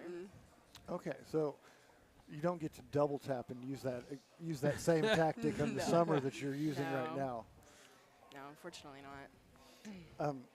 Does that mean that there are teams that you look forward to seeing that maybe don't have anything to do with the school and region, that you're just like, oh, we're going to get to see so-and-so, and I want to see what we can do against her?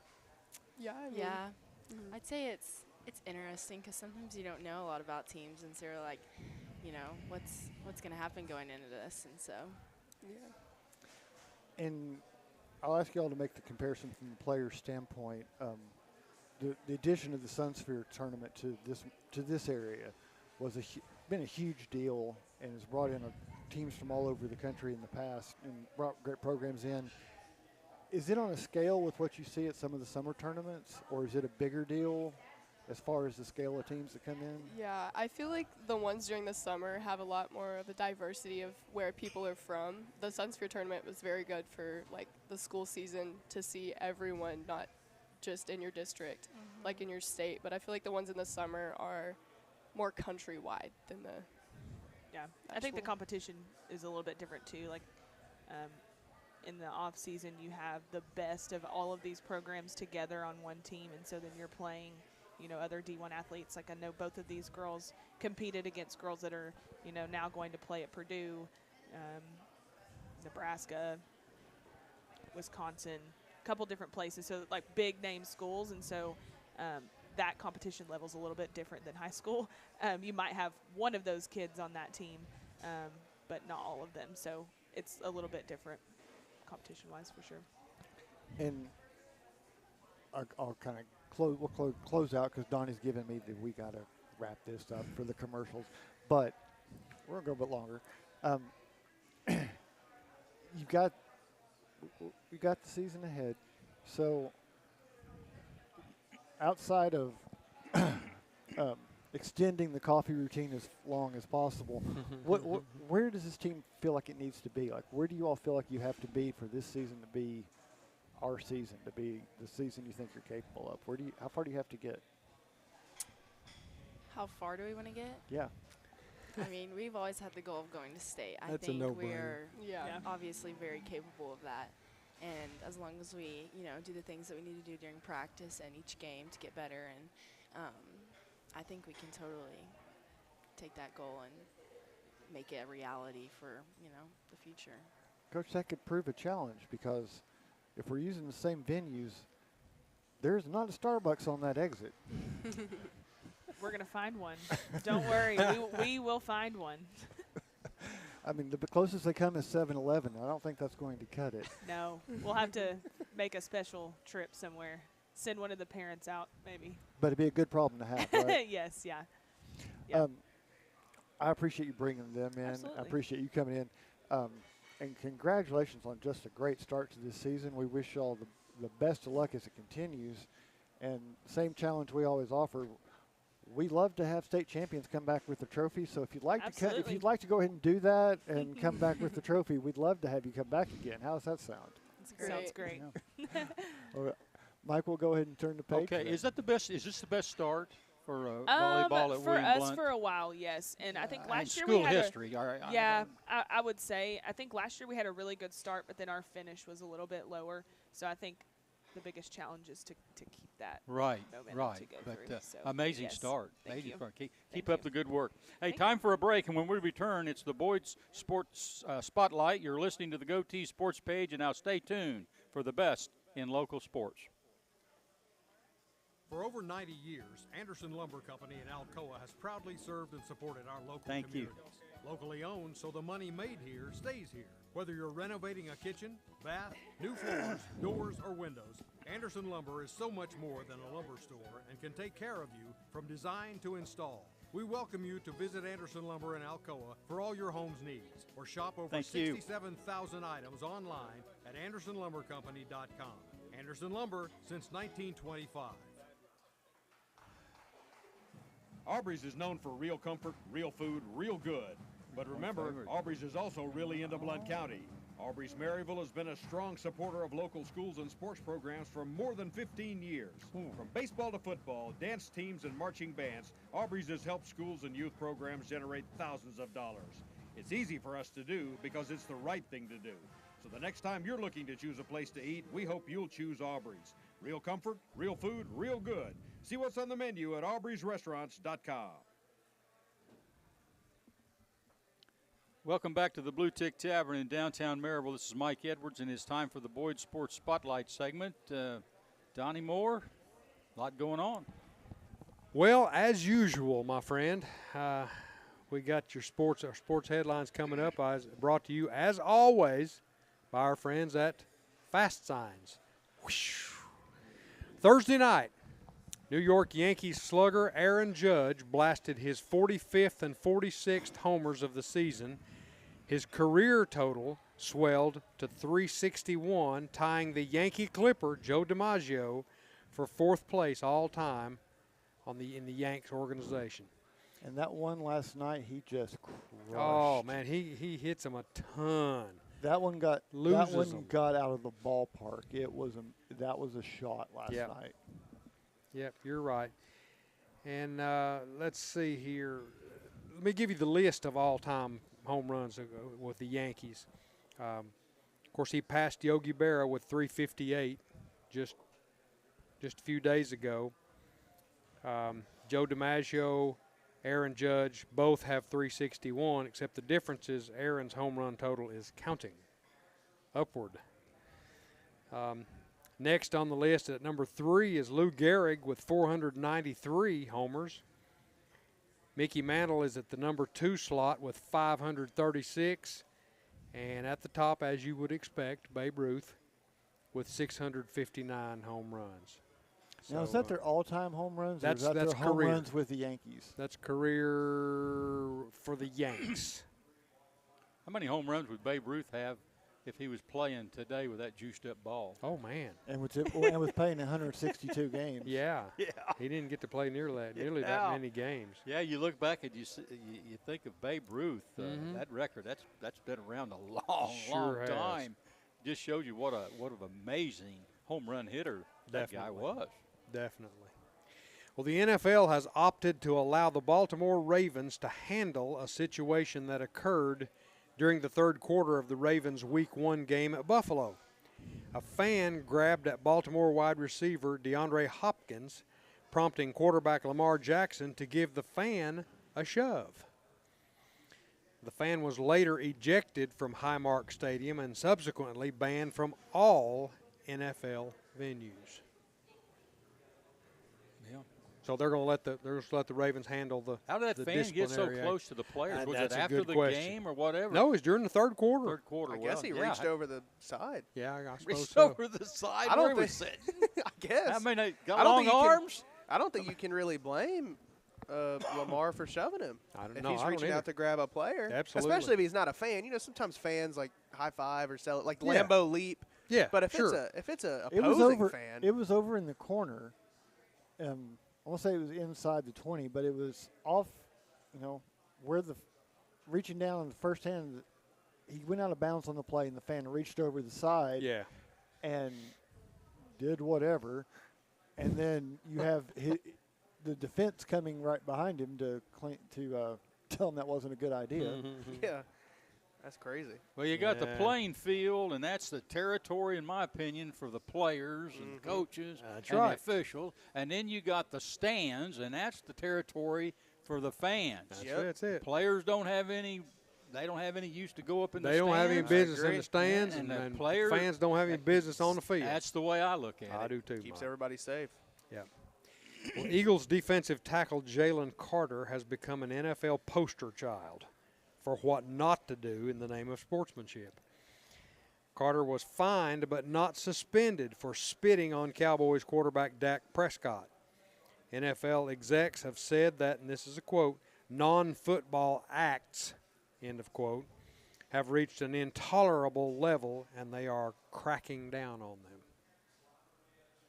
Yeah. They said that since he was ejected before the game, that counts as a suspension. I was going to say that. Gotcha. I But can see still, that, but I don't. you should go ahead and call that a suspension. Yeah, you should. Yeah, you should make sure that Because if you're trying like to crack time down, served. put the penalty out there clear for everyone. Sure. So that the next time it's not like arbitrary, like, Yep. oh, you're going to be suspended the next game, and they're going to point back at this and say, well, he wasn't suspended for a game. Mexican boxer Canelo Alvarez will take on Terrence Crawford tonight in Vegas for the undisputed super middleweight title. And win or lose, Alvarez will be a rich man. His contract for this bout has guaranteed him $1 million plus. And that is historic for a Mexican-born boxer. Alvarez is 62, 2-2 with 39 knockouts. Crawford's record is 41-0 with 31 KOs. I should have gotten to boxing. Yeah, no doubt. Pays you a lot of money for just a little bit of time right there. Yeah. What keeps him from just faking getting knocked out 10 seconds in? Do they have a clause, you think? I don't know. Good question. Ohio State football needs more cash, and they want it from the Big Ten's revenue sharing program. OSU President Ted Carter said that OSU and Michigan should receive more money than the rest of the Big Ten schools. Imagine that. Let's look at what the Buckeye program spent last season. On their head coach, Ryan Day, they spent $10 million on him. Assistant coaching staff, they spent $11.4 million. Player NIL salaries, they only spent $20 million there. So a total of $41.4 million on the football program. Is it time for a GoFundMe campaign? Well, since Ohio State hasn't beat Michigan recently, Michigan should get more money, right? I would That's think what so. they should add that to the rivalry. Not according to them. Whoever wins the Michigan-Ohio State football game every year gets that extra There you go. % from the Big Ten. There you go. Hey, I like it. They draw a lot of people at that stadium. Yeah, they they got do. a big stadium. It's a nice stadium. Just pass the hat. Yep. Every home game, just pass the hat. Sure. Yeah. That'd bring in some money. They need to wouldn't start. They'd end up with a hat full of nuts. Well, the NBA is checking into allegations that the LA Clippers facilitated a no-show endorsement deal worth $28 million for Kawhi Leonard that would get them around the salary cap. If found guilty, the Clippers could face millions of dollars in fines, loss of draft picks, and suspensions of team personnel. Did you see what the business they used to get around? What was it? It was like tree planting for Kawhi Leonard. So what if Kawhi just wanted to plant some trees? Plant trees. Yeah. Yeah. Give back to the environment. Of Maybe course. he's an environment guy. Get back to nature. Planted a lot of. It was like $28 million worth of trees, but That's a lot of trees. That's a lot of trees. I had one cut But then down again- yesterday and it cost me $1,500. So.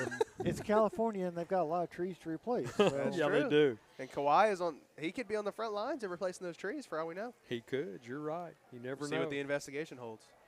True. Denny Hamlin started from the pole position and won the second race in the NASCAR Cup Series round of 16 playoffs on Sunday. Hamlin beat teammate Chase Briscoe to the line in the Enjoy Illinois 300 at Worldwide Technology Raceway in Madison, Illinois. It was the 59th win of Hamlin's career. And they're at Bristol this weekend, right? They are at Bristol. I believe, I'm pretty sure there's one race tonight. I'm pretty Yep. sure. Because Nate said when he was up at Sullivan East, it was like a college game was going on because everybody Oh, was there yeah. from Bristol. Yeah, exactly.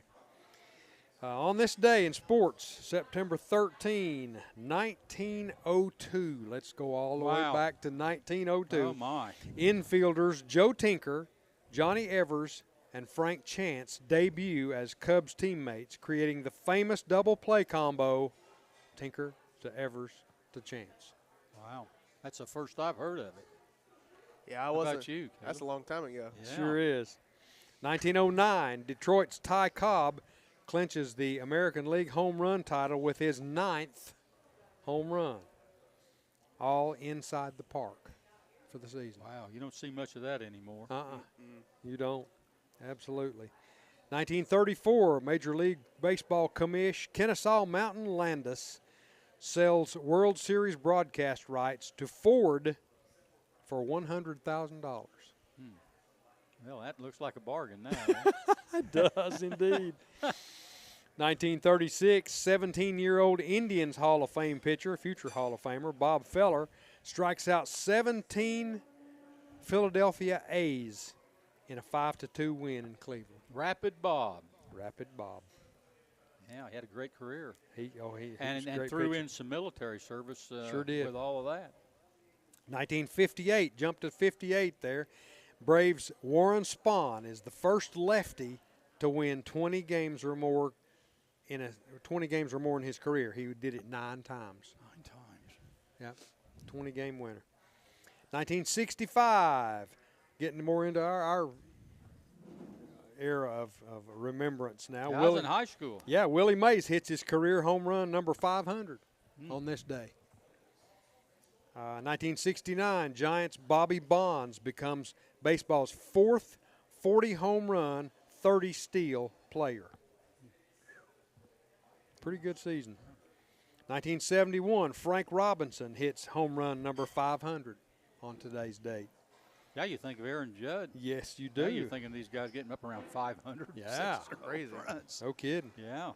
1983, Kansas City Royals' Dan Quisenberry makes his 39th save of the season. Quisenberry. Dan Quisenberry. Yeah, he's a Sidearm. sidearm Submarine. submariner. Yeah, I remember him. Yeah, 39 saves Yeah. on this day. Did you ever hit against anybody that was a submarine pitcher like Just that? once. It's difficult. He was a righty too, Seems and like I was it'd a be hard to right-handed pick- hitter. Seems like it'd be hard to pick up the ball. It is. It's like softball. It goes up. Yeah, you're Set it right. down. 1987, Martina Navratilova. There you go. Down Steffi Graf 7-6 and 6-1 to win the U.S. Open. U.S. Open just completed this year. 1991, Major League outfielder Joe Carter is the first player with 3 consecutive 100 RBI seasons with 3 different teams. Played for the Indians, the Padres, and the Blue Jays. 1999, John Elway's number 7 jersey is retired by the Broncos. Great player. Birthdays on this day. Got a couple for you. 1942, gymnastics coach Bella Caroli, who coached the likes of Nadia Comaneci, Mary Lou Retton, and Carrie Strug, died in 2024. So happy birthday posthumously to Bella Caroli. Great coach. 1971, Croatian tennis player Goran Ivanisevic. Remember that name? I might be able to remember it, but I'll never be able to pronounce it. That's for sure. He won Wimbledon in 2001, and he is 57 years old today. One death of note on this day in 2015, guy by the name of Moses Malone. Moses Malone. Wow. Yes, sir. Wow. I know you remember him. Yeah. NBA Hall of Fame center, NBA Most Valuable Player in 1979 and 82 through 83. 12-time All-Star with the Rockets and the 76ers. Died at only 60 years old. Yeah. Great player. Good center. Yeah. Well, that's all for this week's Sports Headlines, brought to you, as always, by Fast Signs. I'm Donnie Moore. Back to you, Gunner. I am Mike Edwards, and I'm here with Donnie Moore and Marcus Fitzsimmons and Caleb Giroux. And I want to look at this SEC schedule today. Caleb, got some solid games, and then we got some throwaway games. But I think we got some good ones here. Texas A&M, ranked number 16th in the country, goes to number 8, Notre Dame. And Notre Dame, of course, they lost to Miami in their opener, and they've been off they were off last week. And A&M's coming in with a 2-0 record. That can be seen on NBC at 7:30. Mm-hmm. Notre Dame, a 6.5-point favorite. Marcus Freeman, I'm telling you right now, Irish fans, they lose this one, and, they can just kind of relax the rest of the year. Yeah, really. Because their playoff hopes, they just about have to win out. Yeah. They'd have to win 10 straight. And, finish 10-2 probably to have any hopes of a playoff. Yeah, they go to Arkansas later in the year. Yeah, but there's no big. And they got them an improved Southern California team, too. It's going to be coming to South Bend. Yeah, they play. It's a weird schedule. It's very. It's top heavy with Miami last week and A&M this week. But you look at the rest of the games, like you said. You got NC State, Boise State, Navy, Purdue. None of those wins are really going to get you a playoff berth. No, but a win this week would be big, and I don't know what to think of A&M just yet and their offense. And Notre Dame played good against Miami, but I think they need to take the training wheels off and just let their first-year starter, C.J. Carr, go off. And I think, too, Notre Dame they have the best running back in the country. I think they should actually give him the ball this weekend. Yeah, didn't give it to him much down at be Miami. Nice, wouldn't it? I don't know what they were waiting on down there. I don't know, because he's a game changer. Yeah, just handing the ball. Yeah. Florida 1-1 is at LSU. LSU 2-0 and ranked number 3 in the country. Tigers a 6.5-point favorite, and that game's on ABC at 7:30. So there'll be some switching back and forth, I guess, between those two games. But Florida, not so much against South Florida there a week ago. But Caleb, sometimes when your back is up against the wall, you play better. But I'm not so sure that going to Baton Rouge at night is a game that you're going to see that. I'm curious to see. This is a big week for Florida because they can either bounce back and, maybe upset LSU in Death Valley. But if LSU comes out and blows out Florida, what keeps that team together for the rest of the year? Because it's a team that had high expectations. But with that schedule we mentioned with the very tough schedule, with a coach who already is on rocky waters, especially today's day and age, you don't have a lot of players who are just at the school because they love it. What keeps that team going and keeps them from falling apart the rest of the year? Because for Tennessee, if Florida loses this game and a couple others that they really needed to win, by the time they're playing Tennessee, Florida might have, already mailed it in on the season. Yeah, so this is a big week for them to either respond and keep it close and play a competitive game or roll over and give up. Yeah. Right now, nothing's been lost, really, because this is their first SEC game. Yeah. So things are still on the table. Vanderbilt at 2-0 heads to South Carolina. South Carolina, the Gamecocks are 2-0, ranked number 11 in the country. That game's on the SEC Network at 7:45. And the Gamecocks, Caleb, high hopes there in Columbia for that bunch right now. They're riding high. But Vanderbilt, much improved, took care of Virginia Tech last week, got an excellent quarterback. I was going to say. Experience. Hey, I'll tell you what, it didn't surprise me at all with Vanderbilt throwing the points up there, throwing up on the board here early in the season, them upsetting South Carolina over there. South Carolina struggled with Virginia Tech in a neutral site game, and Vanderbilt went to Virginia Tech and handled them mightily. So yeah, they did. I'm curious to see what happens here. I hope for, no bias involved, but for everybody who has social media and follows any Vanderbilt fan, for their sake, hopefully South Carolina pulls this one out. Yeah. But because if you get Vanderbilt fans going with a couple wins, it'll never end. What Vanderbilt fans there are. Yeah. It's like the battle of two teams who are both straight out of the cellar. One of Yep. they're both swaggering hard for their program's history, and well, I guess somebody's going to get some bragging rights. Well, and there's no good Heisman candidate this year. South Carolina's quarterback, Lenora Sellers, or Diego Pavia, but I think Lenora Sellers more, if he has a good game, could kind of catapult himself because people are talking about him being a top NFL guy and a Heisman candidate. True. But at some point you have to perform. He didn't perform good against Virginia Tech, and he's got one of the best receivers in Nick Harbor on that team, who's probably the fastest guy in college football. So same thing as Notre Dame. I think you got to get the ball to your playmakers a little more, which they didn't do last week for whatever reason. Yep. Arkansas, the Razorbacks 2-0, the journey into Oxford, Mississippi to take on the Ole Miss Rebels. The Rebels are 2-0 and 1-0. They've already played an SEC game. They beat Kentucky last week in Lexington. They're ranked 17th in the country. 6.5-point favorite today over Arkansas. ESPN's got that game at 7 o'clock. I'm talking 4 games there in that 7 o'clock. My changer's going to be real busy tonight. Huh? Ole Drinking Miss. Wear that Coke thing and- out. I'm telling you. I'm going to have to change the batteries at halftime in that thing. You got to get another screen up. Yeah. Ole Miss's quarterback has 3 touchdowns to 4 picks after last week against Kentucky. He didn't play very good. No, so. he didn't. And Arkansas is another team kind of like Florida where you got a coach on the rocks and a team that could easily mail it in. But if you give them some life, they got athletes. Yeah. I mean, it's still SEC football at the end of the day. Yeah. Wisconsin 2-0. They're going to Alabama. The Crimson Tide ranked number 19th, 1-1. Coming off 2 weeks ago that Florida State lost.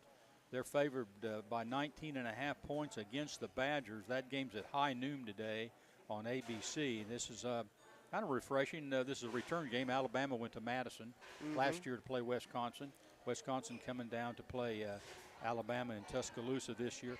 I'm glad to see that. I figured you'd be excited to see I like good non-conference that. I like games. the Texas A&M Notre Dame matchup. I like the Wisconsin. I would just like to see a little bit more of that. Yeah. But I don't know. You like the Tide and take the 19.5 today against? That's a lot of points for a team that has not looked very good. Yeah. And I haven't seen a lot of Wisconsin this year, but traditionally it's a ground and pound team that'll, play physical. And what did Florida State do to Alabama? Yeah. Put it on the ground and made them Sure play did. defense. So Yeah. we'll see what I would. That's a lot of points. But hey, another thing for you, Mike, you can get into that game for $8 today. Is that what they're going That's for? what today? ESPN says. $8? Tickets as low as $8 to get in to watch Alabama and Wisconsin. Unbelievable. I just want to That's mess a with deal. that. Like, I just want to get tickets and just put them out there for like $2 for a game, To make the thing go low? to make the rangefinder go off a little The bit. Tennessee cheapest ticket right now, $391.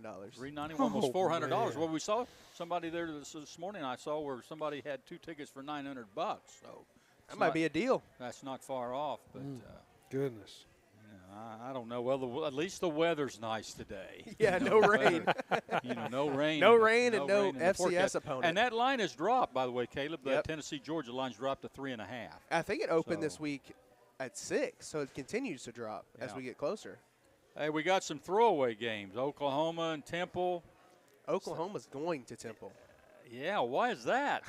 I have no idea. Some Oklahoma reporters got caught on hot mic this week calling Temple a Man. high school stadium, Holy and the mackerel. Temple fans got offended. So I can they see might that. be fired up for this one. Oh, I yeah. can't imagine.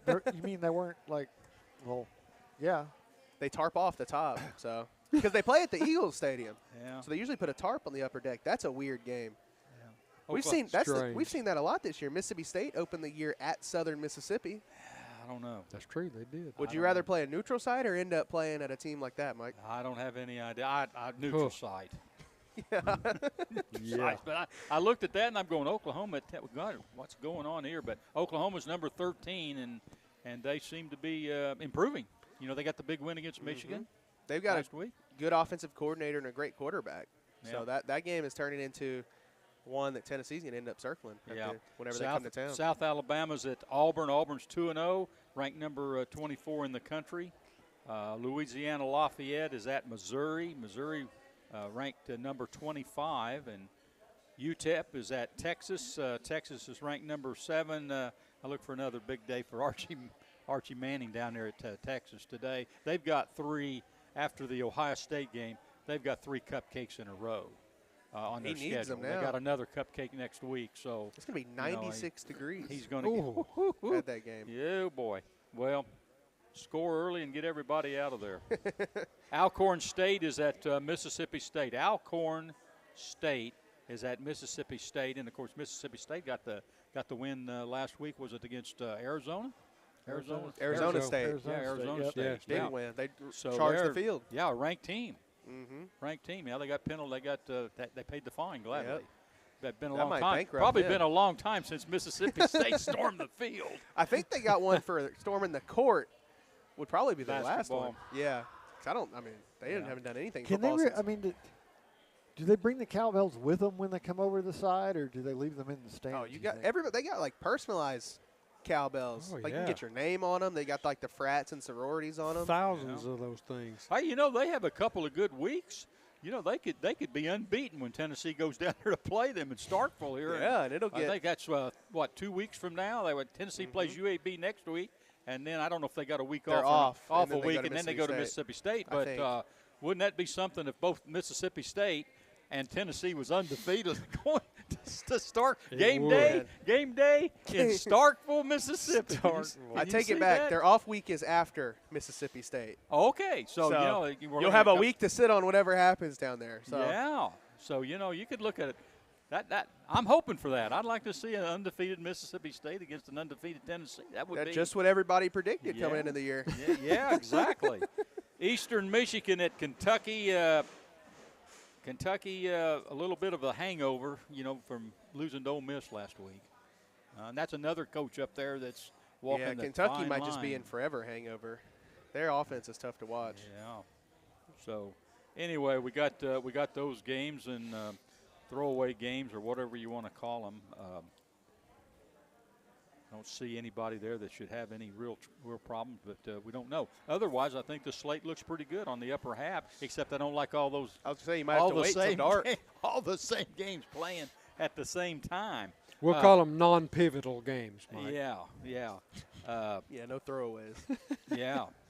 And national games, Clemson 1-1 is at Georgia Tech. Georgia Tech a little bit of a surprise this year. They're 2-0, and they have their quarterback back too. Yeah, I tell you what, I don't know whether Clemson's a 3-point favorite going into that one today, but I don't know. Clemson's a little bit wobbly over there, aren't they, Caleb? Yeah, and Georgia Tech's going to play keep away, run a little bit of the option game. They are. That's going to be an interesting one to watch because that can get out of hand. What time is that one? I don't have a time on that one. Probably 7 o'clock. That would make if I'm a sense. betting man, noon. We'll just put all of them at 7 Got o'clock. it at noon. That one 7:30. That one will get you over until 7. Yeah. You got that one at noon, and then Tennessee at 3:30. Yeah. And South Florida 2-0. Watch them all. South Florida 2-0 at number 18 in the country. Going at Miami at number 5, and Miami, both teams are undefeated at 2-0. South Florida with a big win over Florida. Didn't impress the odds makers too much because they got Miami a 17.5-point favorite today. You buying that, Caleb? I think, I do, just because I think Miami will fare a little bit better than Florida. I also think Miami saw South Florida beat Florida and realizes they can't just walk into this one and take it easy. True. Yeah, but that's a South good wake-up Florida call. a better football team than people's giving them credit for. That is true. South Florida might end up making the playoff. What would this do for South Florida's program if they was to beat Florida and Miami in consecutive weeks? Ooh. You got to get Florida State on the schedule. Goodness. You got to fight for the state. Yeah. Yeah. Florida State. Yeah. Can't win the state title without that one. No, Exactly. you got to get all three. Exactly. And then in the backyard brawl, Pittsburgh, out of the ACC, 2-0, travels to West Virginia, who's into the Big 12, 1-1. Pittsburgh's a 7.5 point favorite. That's a big game for those folks over in that area. Yeah. Well, Pittsburgh or West Virginia lost at Ohio last week. Yeah. So that kind of puts a damper on that one. Yeah. Yeah. And again, why were they going to Ohio? Must be tough financially. Tough financial times. Yeah. Couldn't pay for the away team hotel, I guess. Hey, it's time for a break. When we return, we'll be back to close out today's show. You're listening to the GoTeez Sports Page, and now stay tuned for the best in local sports. The Roger L. Newman Company began in 1984 with a vision of providing Blount County with excellent heating and cooling service. Mr. Newman also wanted a real business. No gimmicks and no high-pressure sales. They just fix it or replace it. They want to stay within your budget and make you comfortable. Their motto still stands true today. Call us first, we'll be there. Call Roger L. Newman Company at 982-5446 or visit online at rogerlnewman.com. Cooler temperatures are approaching. Upgrade your furnace now for as little as $50 a month.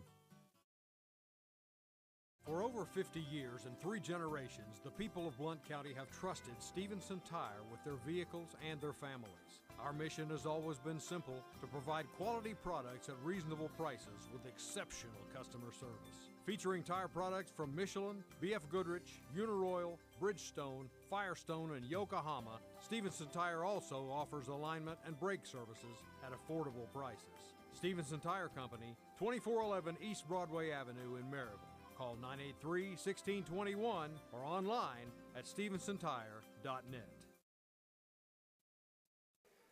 Welcome back to the Blue Tick Tavern in downtown Maryville. This is Mike Edwards, the Greenfield Gunner, and I'm here with longtime Blount County Sports Hall of Famer Donnie Moore and longtime sports writer Marcus Fitzsimmons and recent sports writer Caleb Giroux, with the Daily Times. And we got a big day of college football today. I tell you what, I don't think there's anything that I enjoy more throughout the year, Caleb, than college football. I think it's just, to me, it's exciting, week in and week out, and the games and the fan support and the color, and especially here in the South. Sure. Yeah. I'm from the Midwest, and I always thought football was pretty big back up in there. The weather would get cold early, and crisp air, and you had that football going on up there. Purdue was pretty strong back in the day with their quarterbacks that they had there, and of course Notre Dame's a great team. And early game up there was always the Purdue Notre Dame game. Wow. Early, because both teams were, it's a lot hard for people to understand, but both those teams were usually ranked highly. Purdue with their fine quarterbacks, and Notre Dame with their tradition up there, and gosh, down here with the tradition they've got in the South, I'm lucky that I've been able to experience both areas of the country, and I really enjoy college football, all the hype and the atmosphere and so forth. But let's look at the AP top 25, guys. Ohio State's number 1, Penn State number 2, LSU 3, Oregon 4, Miami 5, Georgia 6, Texas 7, Notre Dame 8, Illinois 9, and Florida State 10. Caleb, you like that top 10? You like Ohio State up there on top? Right? I do. Have you seen the social media outrage this week over the AP poll? No, I haven't. Apparently there was a voter who moved Florida up 2 spots after losing the USF, and the ballots are public. So every South Florida fan on Twitter and Facebook was going after that voter for moving them up. I think it's fair, though. Yeah. So far, I think you'll get some more answers today. Like, will Notre Dame drop out, depending on what happens today, and everything with that. So I like it. Yeah, with Notre Dame losing that first game to Miami, it really didn't hurt them a whole lot, did it? They just dropped to number 8 with that loss. Yeah. But of course, they've got their backs up against the wall with Texas A&M, who we talked about here a while back. But this top 25, the SEC's got 11 teams in it. The Big Ten's got 6. The Big 12's got 3. The ACC's got 3. 1 independent and 1 American Coast League team in there with South Florida. But, SEC almost 2-1 in top 25. People complain about it, but I think the SEC, I mean, obviously you had the big losses, like people are going to circle Alabama, but everywhere else the SEC took care of business. I mean, Tennessee beat Syracuse, LSU beat Clemson, South Carolina beat Virginia Tech, Vanderbilt beat Virginia Tech. Like all these games, it may not be the top powers in each conference, but even like a Vanderbilt, bottom of the SEC, going into what should be the bottom of the ACC and beating them kind of, I think, showcases how deep the SEC is. And when by bottom, you mean alphabetically correct? Yeah. Sure. Hey, we've got one of the all-time sports page greats that just walked in here, Charlie Paleo. Put the headphones on, guy. How you doing? Are you in here for the Georgia game, Tennessee game, or have you just your wife thrown you out finally, or what's going on here? It's two.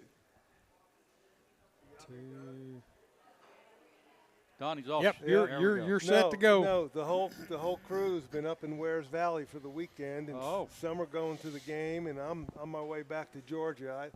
I think I'd rather watch it on the couch. So I figured I stop in and see how the old timers were doing. Well, you got that right. They're getting $450 a ticket. Go over there and sell your ticket. Didn't go back to Georgia. Well, I think we've got enough going using the tickets. Yeah. How's everything down in Atlanta? Good. Atlanta area down there. Good. Huh? Yeah, all progressing, going good. Chasing the grandkids around and. Full-time job there. They had a ball up in Dollywood. They went up there yesterday. Cool. So, doing the whole thing up there, but I think everybody's coming back tomorrow. I just got a head start. Yeah, very good. Well, we're glad you're here. And Donnie Moore just had the all-time Yankee home run hitters here on the national deal, and that doesn't say much for the pitchers against those guys. But Judge number one, Judge passed DiMaggio, didn't Judge passed DiMaggio. How about that deal? I don't like it. He tied Judge.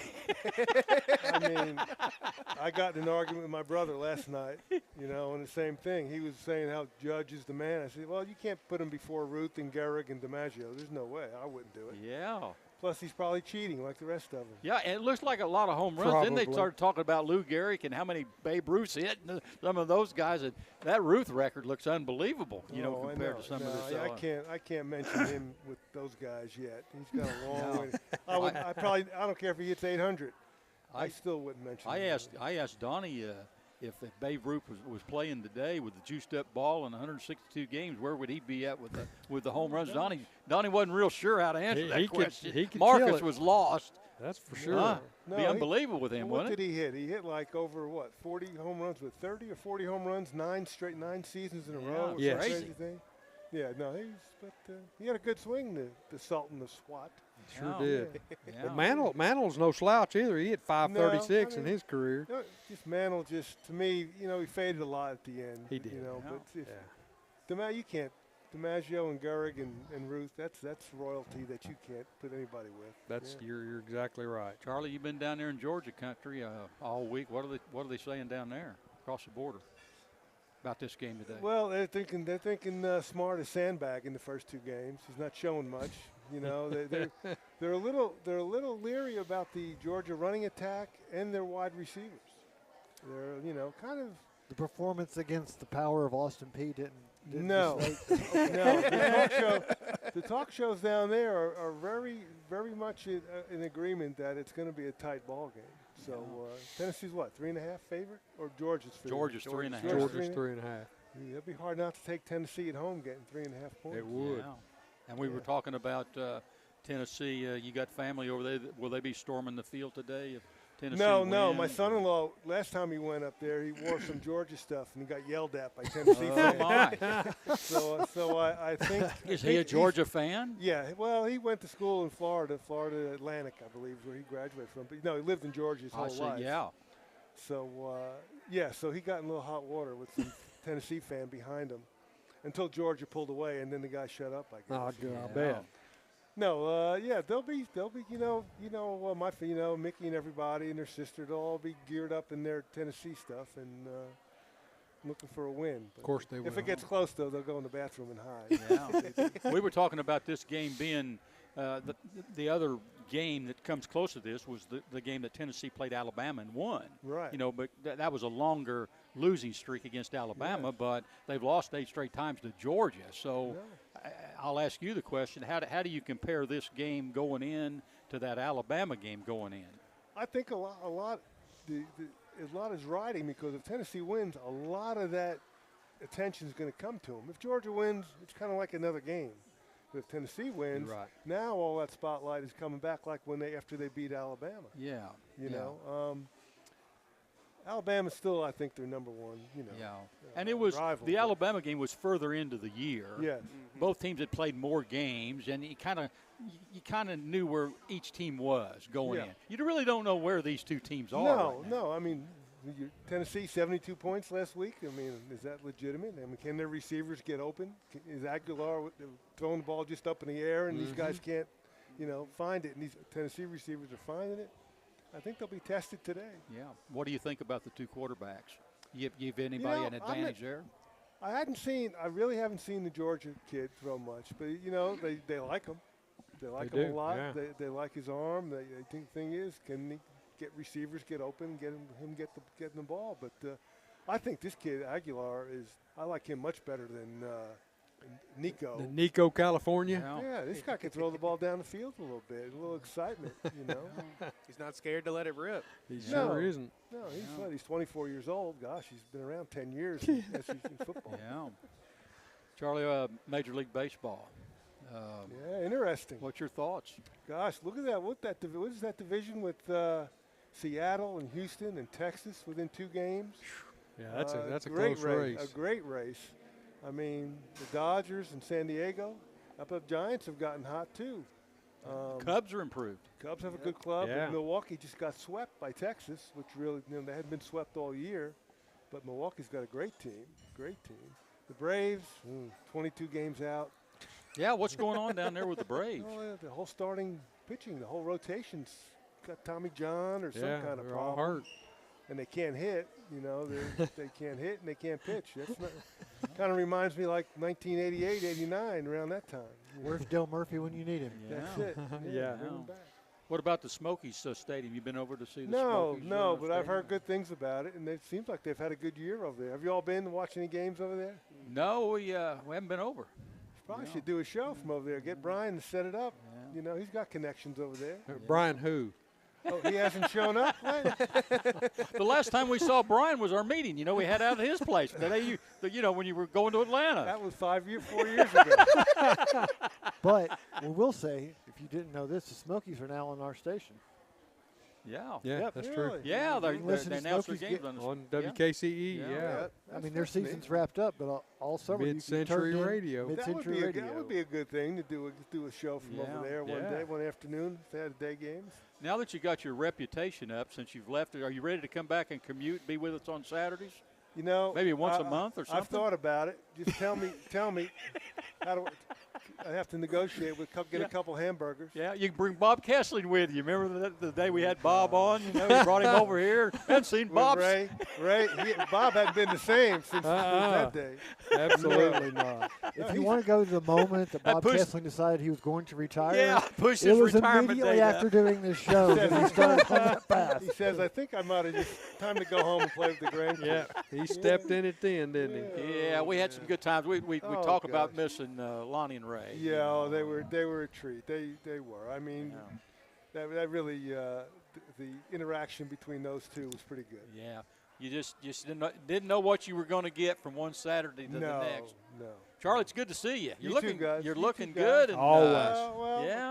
Trying to stay active. Yeah, come on up here and spend some time with us. I'll let you know. But have a good trip back. I will. Yeah.